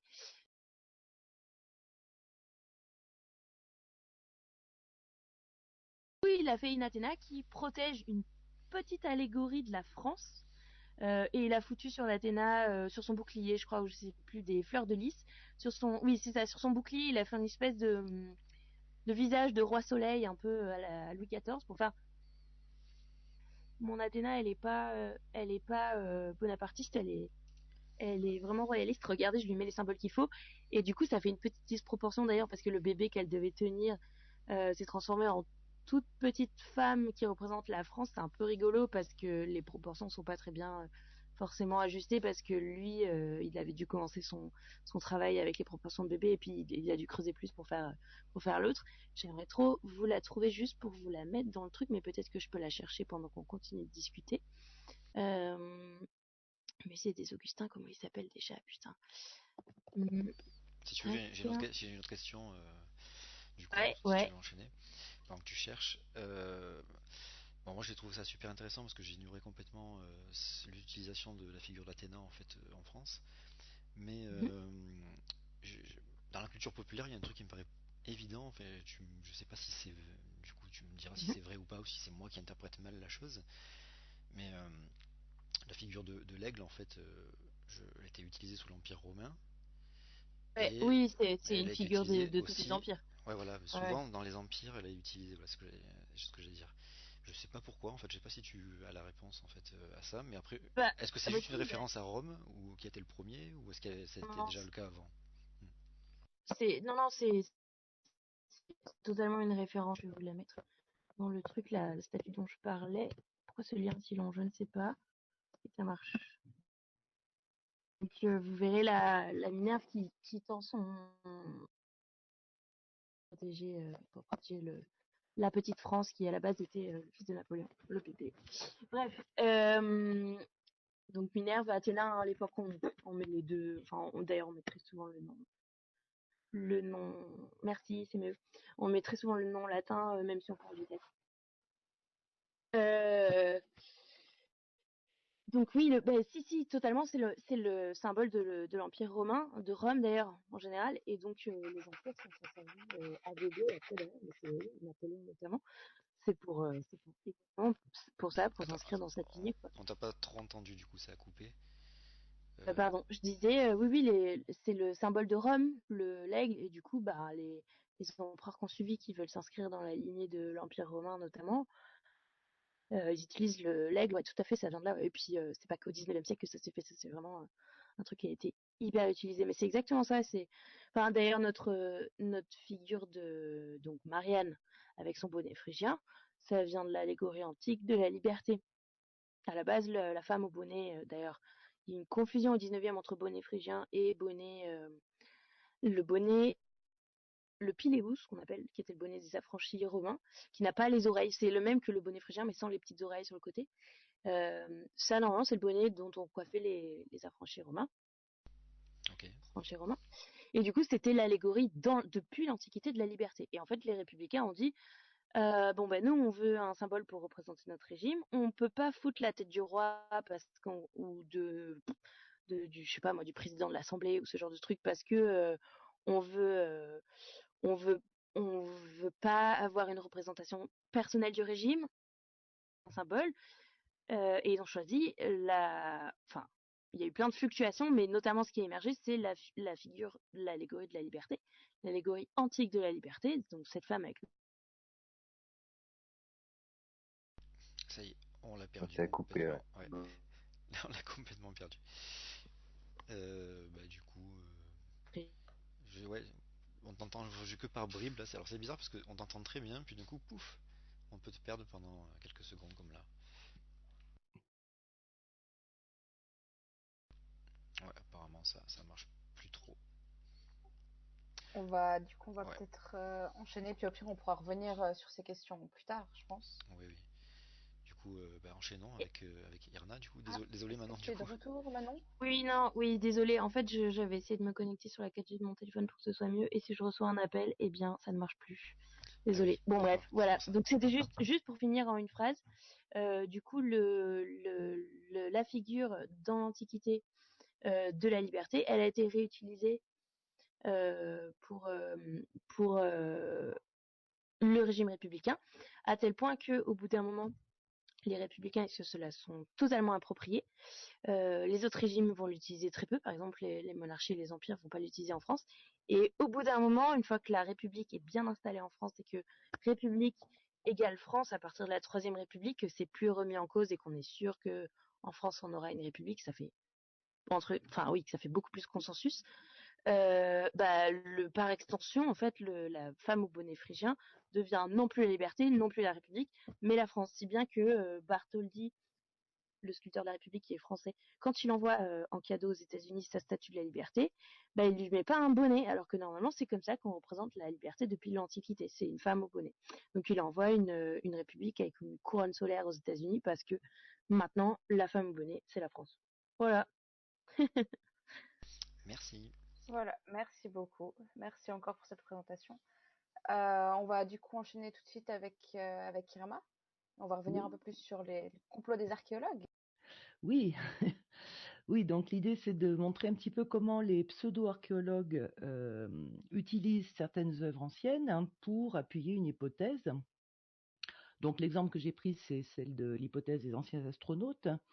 Hein, donc l'idée qu'il y a eu dans le passé de la Terre des contacts avec des visiteurs extraterrestres, et on retrouverait dans la production artistique des anciennes civilisations des témoignages de ces contacts. Alors l'idée, elle n'est pas nouvelle, hein, on en trouve les origines avec certains spirites du 19e siècle, avec la théosophie, Blavatsky, Elena Blavatsky. Mais au cours du XXe siècle, ce qu'il a vraiment relancé, c'est l'ouvrage de Bergier et Powell, Le matin des magiciens, 1960, qui a ensuite été repris par plein de gens, donc Charroux en France, et puis surtout Van Daniken en 1968, qui, avec ses 60 millions de livres vendus, a diffusé cette théorie des anciens astronautes dans le monde entier. Et donc actuellement, c'est la série Anciens Aliens, Alien Theory, à la télé par exemple. Alors l'idée donc c'est qu'il y a des représentations artistiques, soit préhistoriques, soit antiques, qui témoignent de ces rencontres avec les extraterrestres. Alors le complot, c'est celui des archéologues. Ce sont les archéologues, la science officielle entre guillemets, qui chercheraient à cacher ces visites extraterrestres. Et là, on rejoint beaucoup l'ufologie, hein, avec l'idée le thème d'un complot gouvernemental pour cacher des rencontres avec les extraterrestres. On a un petit peu la même logique. Donc, ce que je vous propose, c'est de voir quelques exemples d'œuvres antiques utilisées de cette façon. Alors, je vais essayer de me débrouiller avec les images. Je ne suis pas sûre d'y arriver. Donc, le premier exemple que je vais prendre, c'est celui du temple d'Abydos, le temple funéraire de Séti Ier.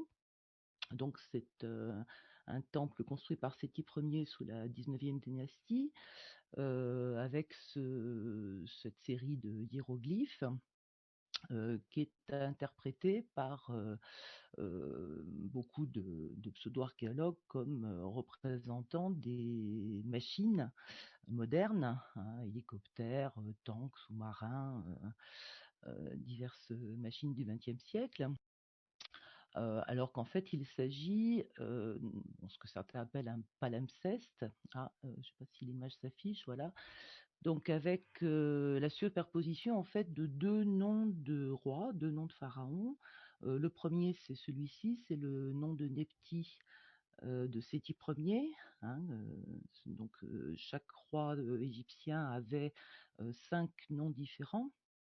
Et donc là, c'est le nom de Nepti qui est toujours précédé par un vautour et un cobra, le vautour de la Haute-Égypte et le cobra de la Basse-Égypte. Ce nom a ensuite été effacé, recouvert d'un enduit sur lequel a été voici le nom de Séti Ier, et ensuite on l'a recouvert d'un enduit sur lequel a été porté le nom du fils de Séti Ier, c'est-à-dire Ramsès II. Ramsès II qui a terminé le temple en fait commencé par son père. Hein. Donc voici le nom de Ramsès II. Donc on retrouve les deux déesses, Cobra et Vautour, avec le nom de Ramsès II. Voici un petit peu plus en détail une autre variante de ce nom. On a dans le même temple d'Abydos, donc voilà les deux noms combinés, hein, avec l'usure du temps, l'enduit qui s'est petit à petit effacé, et on retrouve la combinaison des deux noms, donc qui forment ces images un petit peu spéciales. Juste à côté, il y a un autre cas, un autre exemple avec un cartouche où se sont mélangés deux noms, celui de Séti Ier et celui de Ramsès II. Donc c'est la partie qui est entourée à gauche, hein, donc on voit le cartouche à l'intérieur duquel on a les deux noms cette fois de naissance, les noms de Sarré, celui de Séti Ier, auquel s'ajoute donc celui de Ramsès II. Donc là aussi, on a le même phénomène, sauf que ça, les pseudo-archéologues ne le voient pas parce que la superposition des deux cartouches ne produit pas d'hélicoptère. Voilà, donc ça c'est un exemple. Un deuxième, donc le temps de récupérer les images. Un deuxième exemple que je voulais vous proposer, c'était celui du sarcophage de Pakal. Donc là, on est à Palenque, donc en territoire maya, dans le Chiapas. Il s'agit du couvercle du sarcophage du roi Pakal, qui date du 7e siècle, qui a été interprété par les pseudo-archéologues comme étant une représentation d'un voyageur spatial. Alors, en fait, il faudrait regarder ce sarcophage dans le bon sens, puisque la plupart du temps, il le représente à l'horizontale, alors qu'en fait, il faudrait le voir à la verticale. Alors, je vais vous montrer l'interprétation qu'en fait Van Daniken, mais par contre, je pense que vous aurez du mal à lire la légende. Il a interprété chaque détail du sarcophage comme étant un élément du vaisseau spatial. Alors, on a par exemple un système de freinage sous le pied, on a un système de fourniture d'oxygène qui aboutit à un tuyau dans le nez, un système de navigation, les symboles qui sont tout autour, les 18 symboles qui sont autour du sarcophage, il les interprète comme des symboles de destination stellaire. Et les personnages qu'on voit tout en haut et tout en bas du sarcophage, il les interprète comme des extraterrestres. Alors, évidemment, ce genre d'interprétation oublie complètement le contexte. Alors, en particulier, le fait que dans le temple où se trouve ce sarcophage de Pakal, on a des dizaines et des dizaines d'inscriptions qui ont toutes été déchiffrées, traduites, qui donnent un ensemble de repères chronologiques et historiques, et que le sarcophage lui-même, il est totalement déchiffrable. Par exemple, il y a deux ronds, deux formes circulaires en haut, qui représentent le glyphe du bouclier, c'est-à-dire le nom de Pakal. Hein. Pakal veut dire bouclier, donc c'est le nom du roi. Le tuyau d'oxygène qui arrive dans le nez, c'est en fait un bijou de nez, comme en portaient les Mayas. Les destinations tout autour, les symboles soi-disant stellaires, sont en fait les noms des mois du calendrier maya, hein, du calendrier solaire de 18 mois de 20 jours. Les figures humaines qui apparaissent en haut et en bas sont les ancêtres de Pakal, on a leur nom.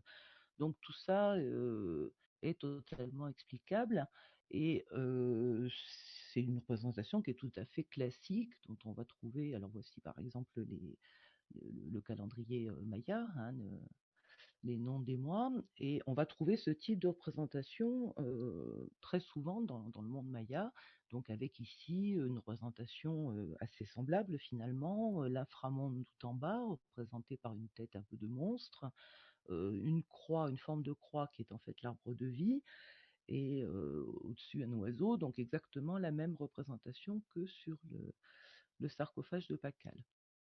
Alors, voilà, on pourrait multiplier les exemples. Je vous en propose un dernier, peut-être, si j'ai On a le encore un temps petit peu de encore. Oui, temps. oui. Bon, 3 minutes, 3-4 minutes. si j'arrive à le charger. Hein. Donc, un dernier qui est, alors là, les images sont un petit peu dans le désordre, qui est donc ce que certains appellent le grand dieu martien. Alors, ce grand dieu martien, c'est un personnage, mais il y en a d'autres du même type. Là, donc je vous en montre quelques-uns. Alors, ce sont des personnages donc de l'art rupestre du Tassili. C'est dans le Sahara algérien. C'est 9 à 10 000 ans avant le présent, hein, moins 7 000, moins 8 000.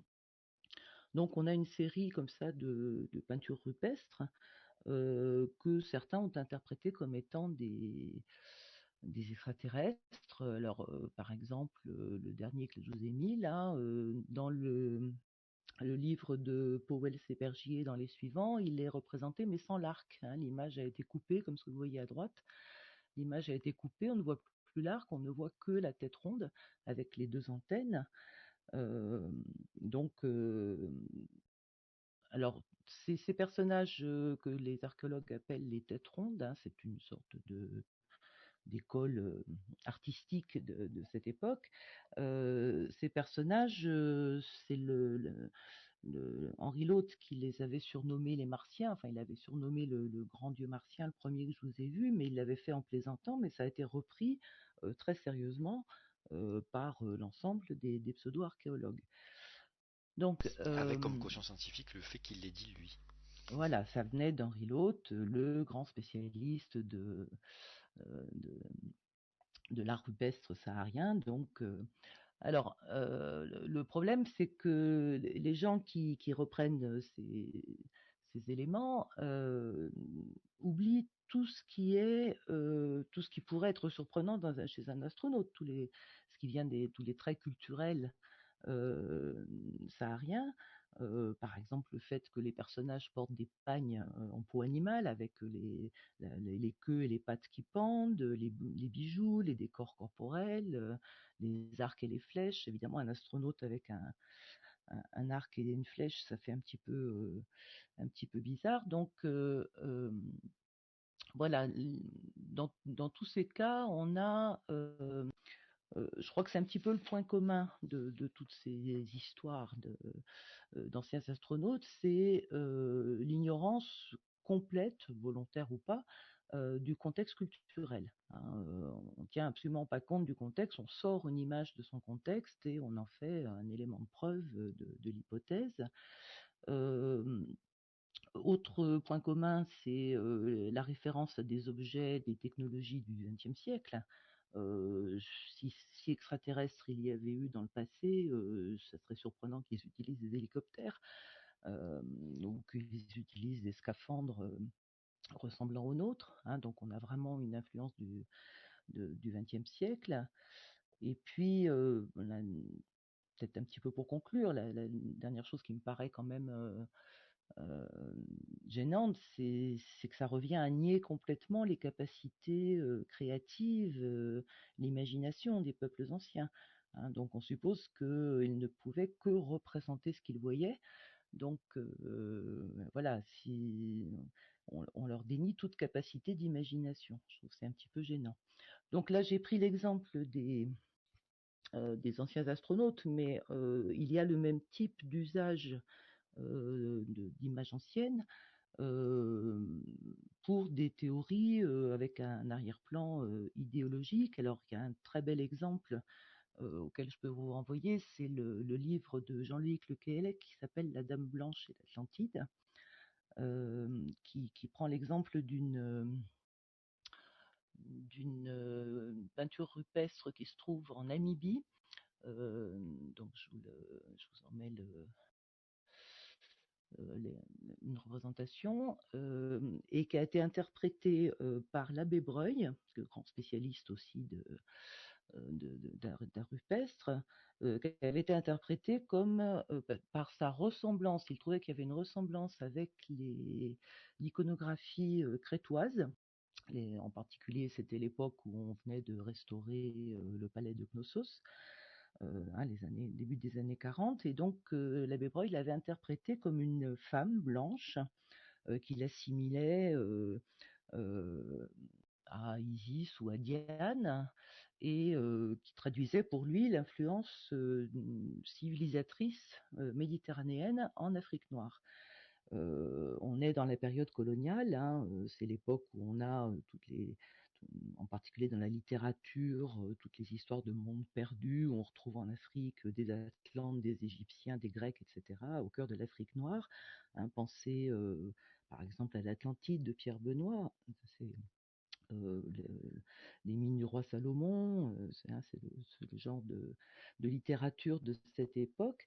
Et du coup, cette peinture est interprétée comme un témoignage de la supériorité blanche sur les populations noires. Alors en fait, l'abbé Breuil avait pas vu que cette femme blanche a en fait un pénis qui n'apparaît pas sur ses relevés. C'est donc un archer, c'est un homme avec un décor corporel caractéristique de la région, donc euh,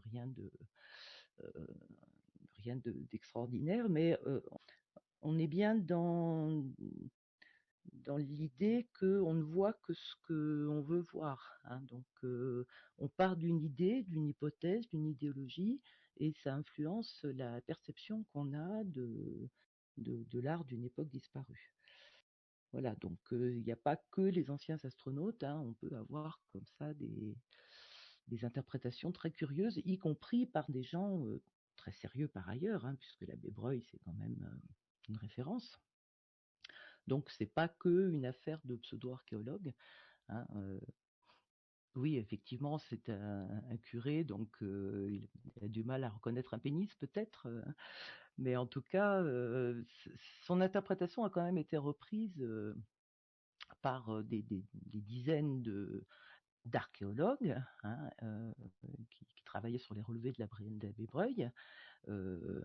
Et bon, c'est bien lié à un contexte, quoi. C'est une certaine idéologie, cette idéologie de la supériorité blanche qui amène ces gens à ne pas voir la réalité. Le personnage est plus grand que les autres, il est blanc, donc forcément c'est c'est un chef, c'est un supérieur et c'est un blanc.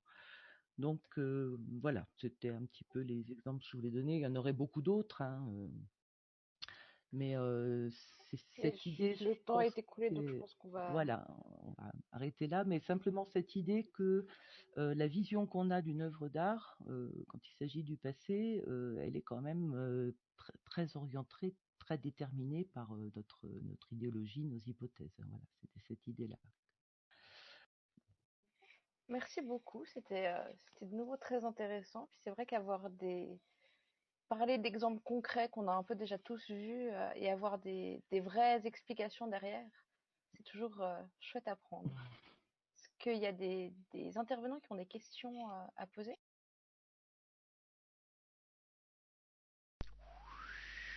Certainement. Non, c'était une bonne démonstration, je pense. Donc, je suis tout à fait d'accord avec tout ce qu'elle a dit. Voilà. Ben, moi, je suis pas intervenant, mais je relève les questions. Il n'y avait pas de questions, il y avait beaucoup de délire dans le chat là, donc j'ai rien relevé en particulier. Il est complet, c'est pour ça. J'ai pas eu le temps de le lire. C'est allé jusqu'au lapin crétin, voilà. Bah, du coup, je pense qu'on va essayer de passer à la deuxième partie du live. On a encore une petite demi-heure. Est-ce que vous voulez Oui, faire une petite, hein. petite pause avant? Oui. Bon, non, on va y aller parce que sinon ça va être trop long, je pense après. On va enchaîner, mais on va essayer de faire court parce que sinon ça va faire trop long là. Ouais, je pense. Alors, bah, du coup, on va tout de suite enchaîner. La deuxième partie, on se posait un petit peu la question, on a bien vu pendant toutes ces interventions, que il y a beaucoup de symboles parfois qui se cachent dans l'art ou dans des concepts plus ou moins artistiques. Et leur compréhension, elle reste difficile. Comment au final est-ce qu'on fait pour éviter de surinterpréter ces images? Quels sont les petits guides qui existent ou les astuces pour éviter de surinterpréter?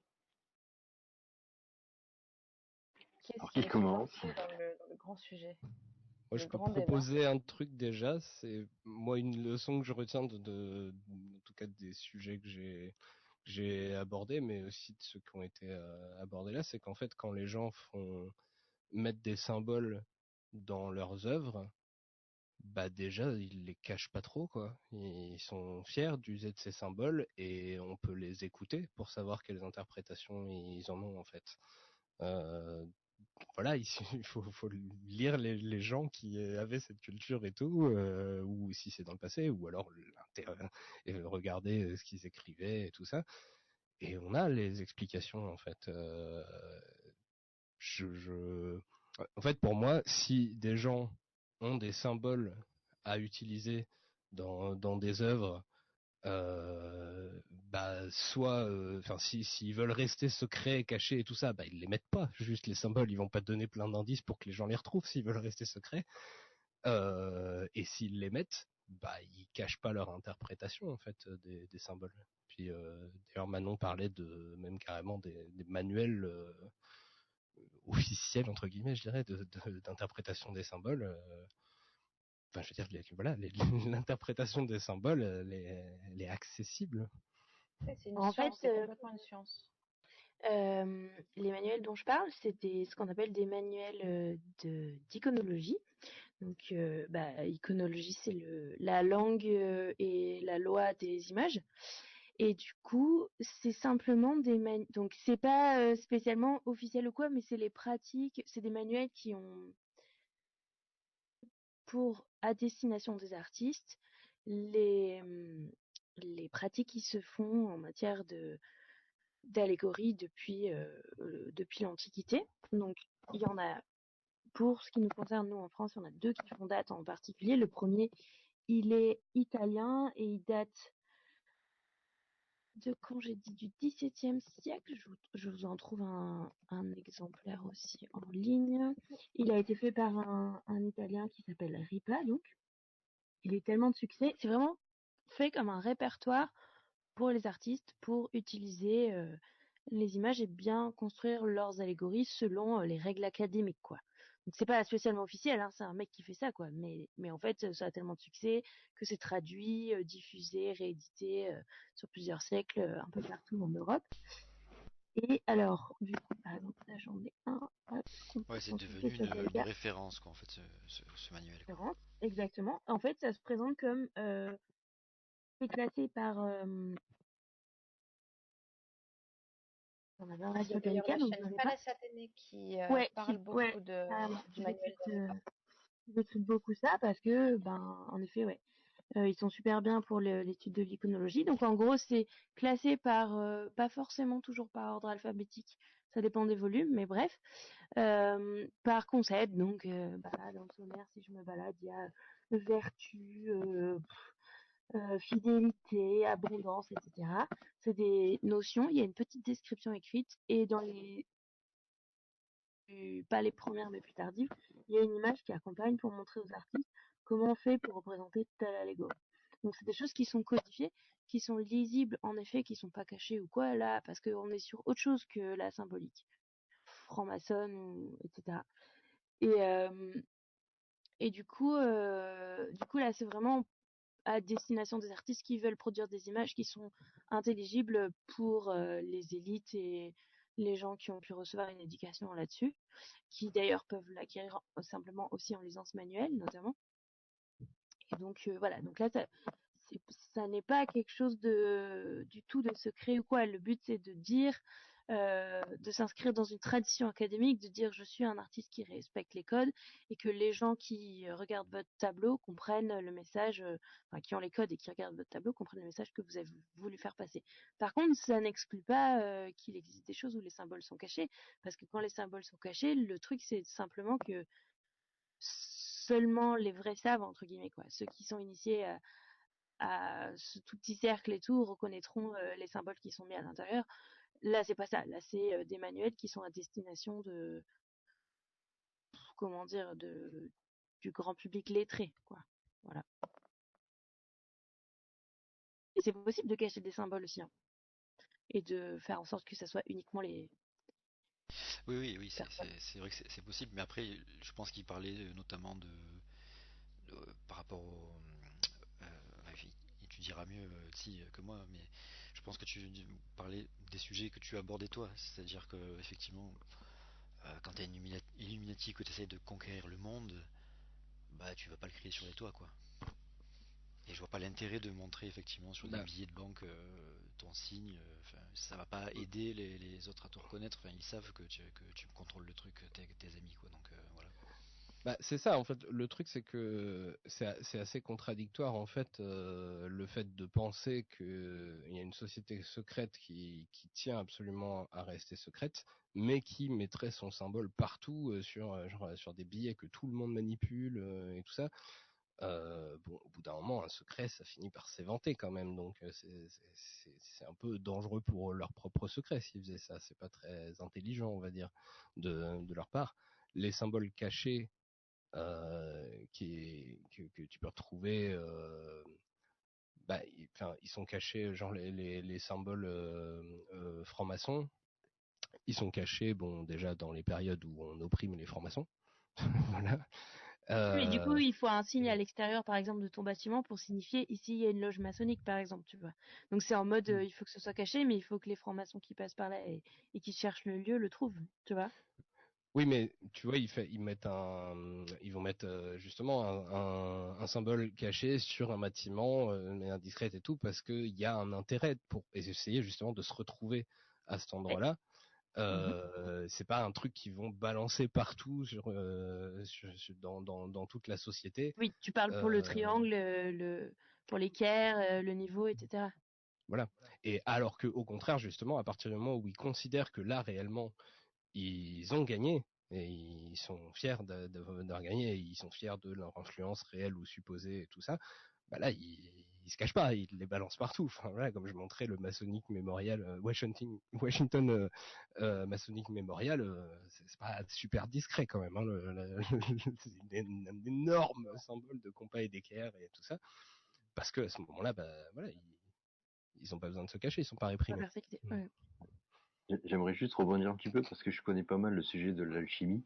Il y a des alchimistes aujourd'hui, ils sont donc des ésotéristes, on va dire, pour le dire simplement.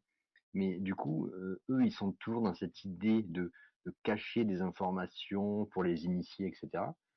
Mais en fait, ils font des conférences, ils écrivent des livres où ils t'expliquent des trucs. Il y a même une chaîne YouTube d'un mec qui t'explique tout. Enfin, c'est à la fois ils veulent te cacher pour le mystère, je pense, principalement pour attirer en vrai. Enfin, moi je le vois comme ça. Et en vrai, c'est pas vraiment caché, quoi. Si tu cherches un peu, tu trouves, quoi. Et donc, je sais pas si c'est vraiment pareil pour les plus anciennes sociétés secrètes, etc. Mais je pense que c'est jamais vraiment caché, à moins qu'il y ait vraiment une raison de le cacher. Et dans ce cas-là, je pense, comme vous le dites, on n'en parle pas vraiment, en fait. J'ai mis un Alors blanc. si je peux non, non, pas du tout, si je peux rebondir sur l'alchimie qui a un peu on va dire ce voile d'occultisme qui tourne autour. Pour moi, c'est dans la facette même c'est une science occulte. Et depuis très longtemps, elle est considérée comme une science occulte. Même au Moyen Âge déjà, ça fait partie de la magia, mais de la magie qui est, qui est connue, qui est reconnue, qui est pas forcément condamnée, mais qui est occulte. Et du coup, c'est un peu une tradition, je pense, de garder cet occultisme à travers l'alchimie. Mais Alors, c'est pas parce que c'est occulte que c'est caché. en fait, c'est à la fois vrai, à la fois faux, parce qu'en fait, par exemple, il n'y a jamais eu de magie en alchimie, du moins en Occident, à part récemment, dans l'alchimie Non, moderne. alors, Du ouais, coup, je me suis mal exprimée. En fait, c'est dans les traités de magie savante qu'on a du Moyen Âge, oui, l'alchimie est catégorisée dans les, les, les sciences magiques, si on veut bien. oui, Dans les oui, sciences là, je suis magiques, hein, pas d'accord. la Ouais. magie.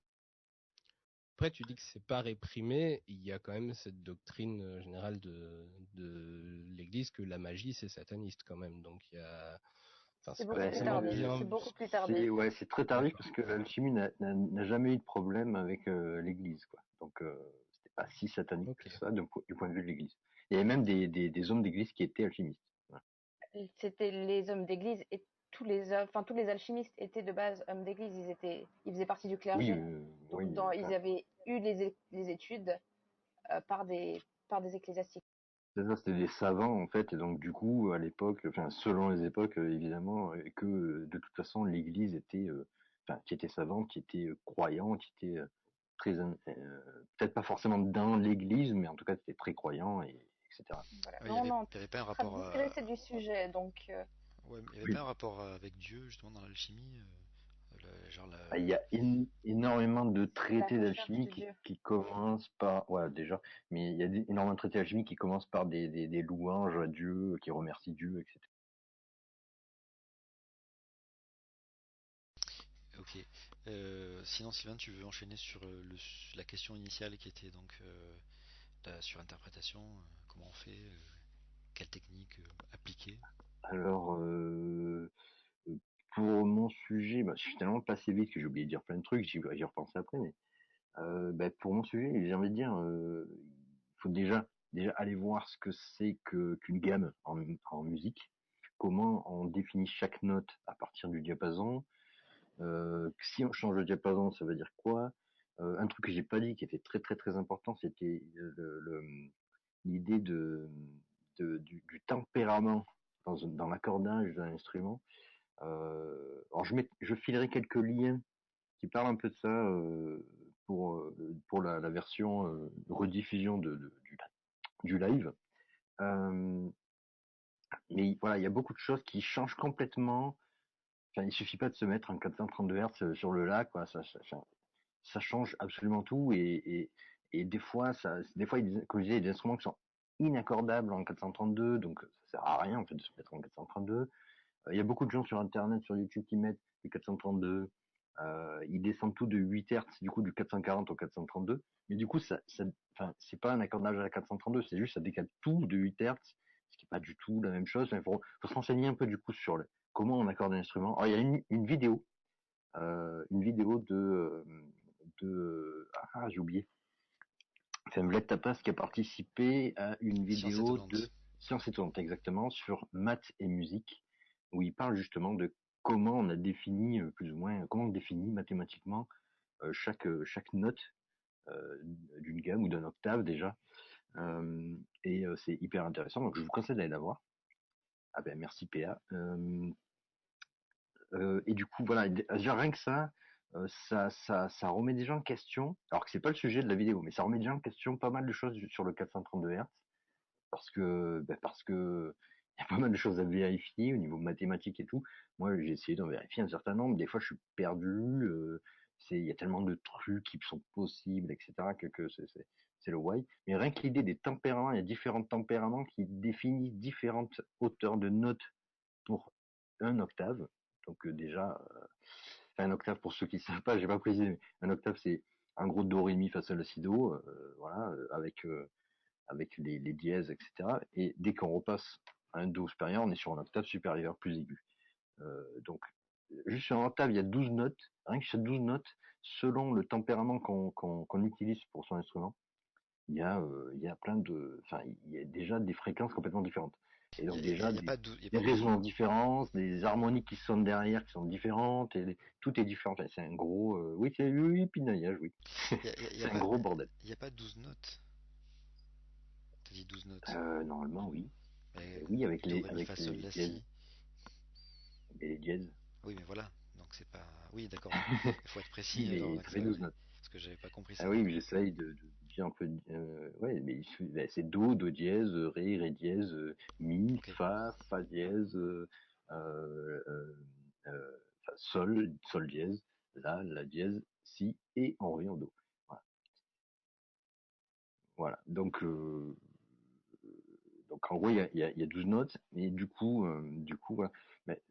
Du coup, je vois dans 480 et 880 Hz dans le chat. Et oui, mais en fait, ça dépend aussi justement du tempérament. Si on change de tempérament, on multiplie pas par deux la fréquence pour accéder à l'octave suivant, etc.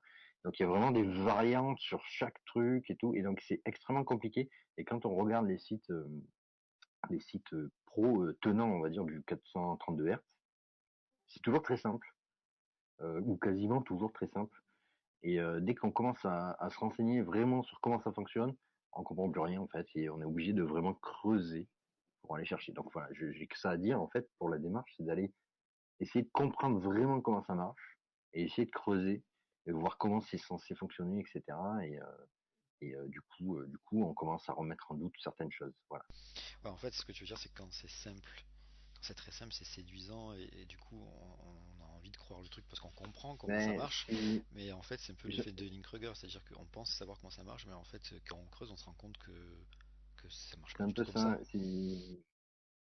ça. C'est souvent le cas dans tout ce qui est théorie du complot, d'ailleurs, même j'ai envie de dire, mais c'est-à-dire que rien que là, comme je crois que je l'ai évoqué tout à l'heure, les fréquences, les ondes, tout ce qui est longueur d'onde, vibration, pour les mecs, en général, c'est tout pareil. Ils utilisent le terme, c'est des synonymes. Alors qu'en science, enfin, vous pouvez aller vérifier évidemment, c'est pas du tout la même chose. Il y a chaque mot que représente une chose différente. Et tout mélanger comme ça fait juste un gros flou qui fait que, vu la connaissance qu'on a, qui est assez pauvre en général, même moi, je me casse la tête à essayer de comprendre, mais c'est assez flou. Et du coup, on utilise ce flou pour passer un peu vite fait dessus. En gros, c'est une onde, c'est une fréquence, c'est un truc qui vibre, quoi. Voilà, c'est bon. Et donc c'est extrêmement simpliste. Euh, et c'est plus ou moins l'image qu'on a tous, hein, les gens lambda qui connaissent pas trop le sujet, forcément. Hein. Et du coup, c'est ça qui est utilisé pour simplifier les choses et pour détourner évidemment les choses, etc. Est-ce que j'ai été clair? Oui, oui, très clair. En tout cas, moi j'ai trouvé ça très intéressant, très clair. Qu'est-ce qu'on n'a pas encore entendu sur la question? Irna, peut-être? Oui, alors sur la question de départ, c'est-à-dire comment éviter Les les surinterprétations, ouais. surinterprétations, en archéologie, je crois que l'essentiel, c'est le contexte, hein, le contexte au sens contexte culturel. Toutes ces interprétations un peu délirantes, elles se font en sortant complètement l'œuvre de son environnement. C'est des gens qui ignorent ou qui veulent pas savoir ce qu'était la culture de la civilisation en question. Donc, pour moi, voilà, c'est ça, c'est l'essentiel. Hein, c'est ne pas sortir l'image du contexte, ne pas la séparer des autres images produites par la même civilisation. On en voit des exemples régulièrement. Je pense par exemple à un cas qui est celui de la représentation en Égypte d'Akhenaton et sa famille, euh, où on a pas mal de représentations avec un crâne tout à fait déformé, tout à fait allongé, que certains interprètent en disant c'est comment dire, des mutants, ou c'est euh, des, des Des aliens descendants n'ayant pas peur de le dire. des descendants d'aliens. Il y aurait eu des modifications génétiques provoquées par les aliens ou des choses comme ça. Euh, bon, c'est complètement ignorer ce qu'était l'art de cette époque-là, ce qu'on appelle l'art amarnien, où on a une comment dire ouais, une véritable école artistique avec des motivations probablement en partie idéologiques, hein, avec une exagération d'un certain nombre de formes. Les hommes ont des hanches élargies, la tête allongée, le ventre un peu bedonnant. Akhenaton, par exemple, est parfois représenté avec un aspect quasiment féminin. Bon, bah ça renvoie à la religion d'Akhenaton, c'est-à-dire bon, le premier monothéisme, le dieu Aton qui réunit les principes mâle et femelle. Donc le roi étant la représentation d'Aton sur Terre, il a les mêmes caractéristiques. Pour ce qui est de la forme du crâne, bah, ça pourrait être, certains égyptologues supposent qu'il pouvait y avoir une pratique du bandage du crâne, comme ça existe dans pas mal d'autres cultures. Ce qu'il y a, c'est qu'on n'a jamais retrouvé de momie avec le crâne déformé. Aucune des momies de la famille d'Akhenaton on en connaît plus d'une dizaine, n'a le crâne déformé.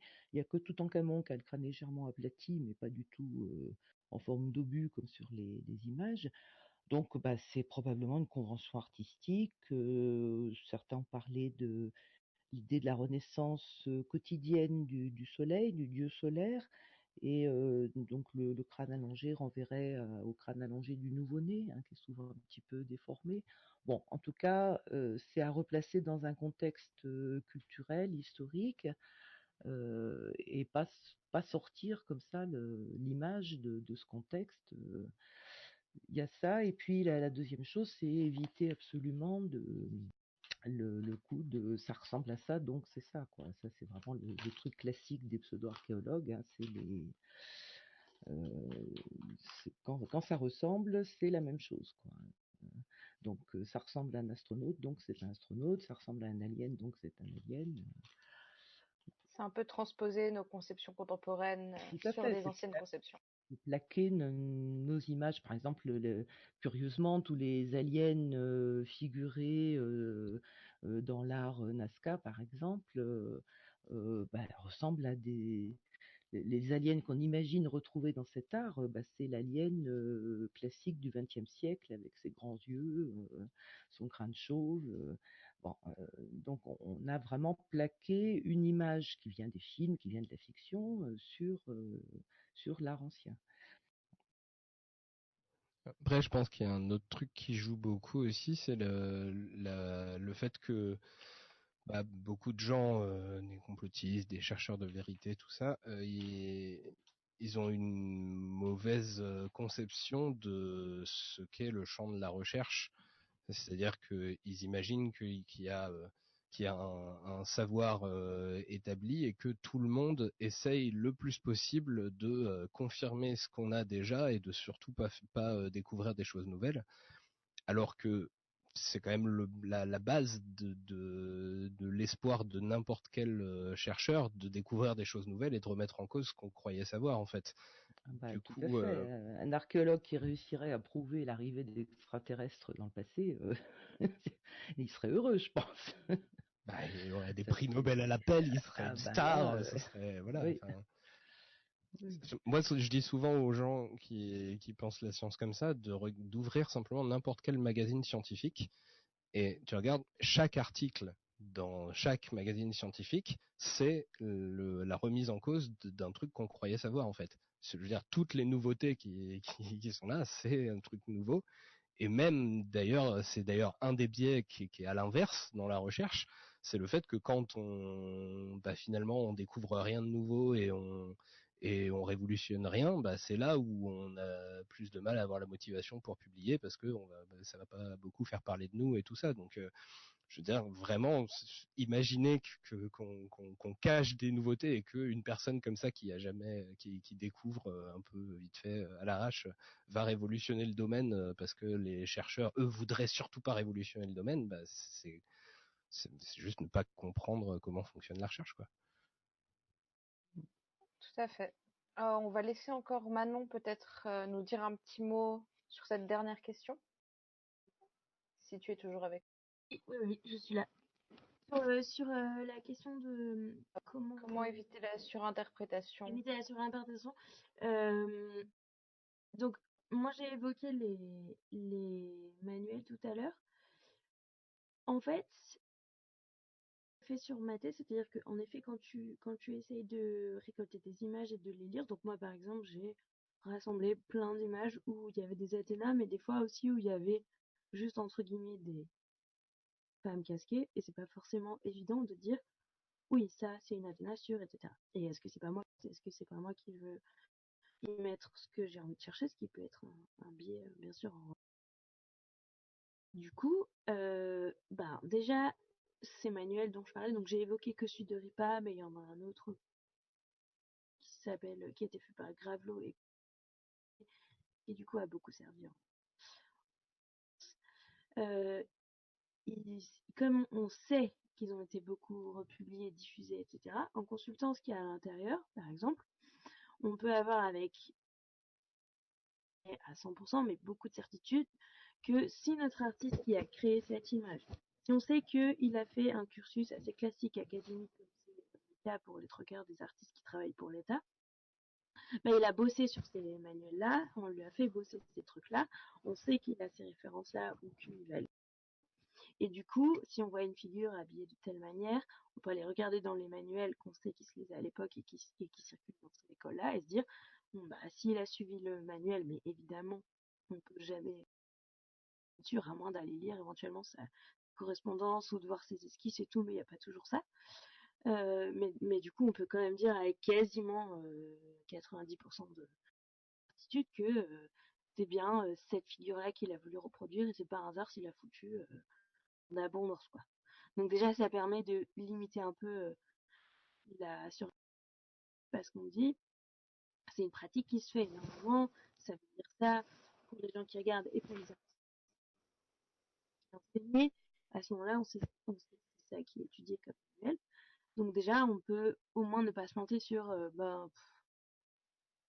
l'artiste, pardon, il a foutu un casque, mais c'était pas du tout Athéna qui voulait représenter, par exemple, sur Internet. Après, faire très attention parce que des fois, il y a des choses sur lesquelles on peut pas trancher. Et donc, pour ne pas surinterpréter ces choses-là, le mieux reste quand même de dire je constate ça par rapport à l'artiste inscrit dans ce cas. Par exemple, ça m'est arrivé régulièrement de trouver une originalité. Évidemment, les artistes font ce qu'ils veulent, hein, à partir du moment où l'État achète leur proposition, ils ont pu mettre des fantaisies aussi. C'est ça qui était très intéressant.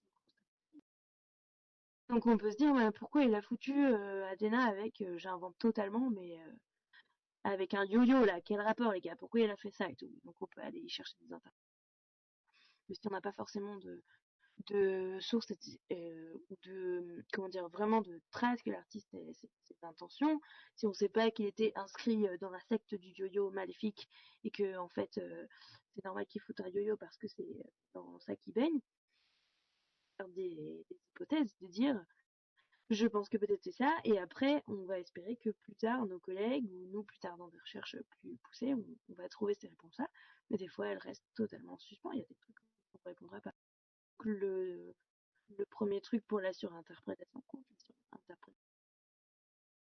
de pas forcément donner une réponse tranchée, surtout sur des procédés artistiques où on n'a pas toujours l'intention qui est couchée à l'écrit de l'artiste. Des fois, ça se trouve dans les etc. Mais ça demande un travail monstrueux d'aller retrouver tout ça, déployer tout ça, et des fois, ça n'existe tout simplement pas. Donc c'est comme ça qu'on fait, et ça n'empêche pas de faire des hypothèses, parce que une hypothèse, c'est pas forcément dire je pense que c'est ça, mais on peut dire je pense qu'il y a des chances que ce soit ça, ça peut aussi être ça, mais on peut dire moi pour telle raison, je penserais plus pour cette hypothèse, même si on l'affirme pas à 100%, mais plus tard éventuellement. Oups, ça y est, ça a recoupé. Ça a recoupé maintenant, on t'entend plus. Par C'est bon? contre, oui, ça y est, c'est bon là, c'est revenu. Enfin bref, je disais qu'il fallait pas forcément se prononcer à 100%, mais que la recherche avance et que des fois elle apporte ses réponses et des fois jamais. Toute Voilà, l'histoire de la science. super. Du coup, on va gentiment conclure. On va arriver pile à 2 heures. Ceux qui veulent continuer à discuter pourront nous rejoindre dans le bar public. En 2 phrases pour conclure, pour donc éviter de surinterpréter, puis ce qu'on peut en dire de ces complots qui se cachent parfois derrière beaucoup de symbolique. Il faut essayer de faire attention au contexte dans lequel sont produits ces formes d'art. Éviter de tout lire en fonction de ce qu'on veut trouver aussi. C'est pas parce qu'on veut voir des aliens que c'est forcément le cas. Et quoi d'autre? Comprendre aussi que le message qui se cache parfois derrière les symboles, euh, il n'est pas toujours caché, il est parfois très visible. Et c'est encore plus intéressant parfois de se questionner sur les personnes à qui s'adressent certains symboles, certains messages. Voilà. Et quelle idée ça véhicule, ouais. Parce que c'est souvent des idées politiques. Manon, par exemple, a bien expliqué ça dans sa partie, quoi. Et ça, Ouais, c'est du coup tout à un peu fait. de la manipulation, quoi. En tout cas, de l'influence de la pensée. Oui, Voilà. et puis dernière chose aussi encore, parce qu'il ne faut pas l'oublier que il y a une méthode scientifique que les archéologues, les historiens de l'art, les historiens, les musiciens utilisent et qu'elle n'est pas là pour rien, c'est pour éviter justement d'aller trop vite dans les lectures. Oui, mais déjà, du coup, ce serait pas mal de bien comprendre ces méthodes-là, ces méthodes scientifiques ou cette méthode scientifique avant de critiquer, en fait, je pense. Exactement. Ce sera le mot de la fin, du coup.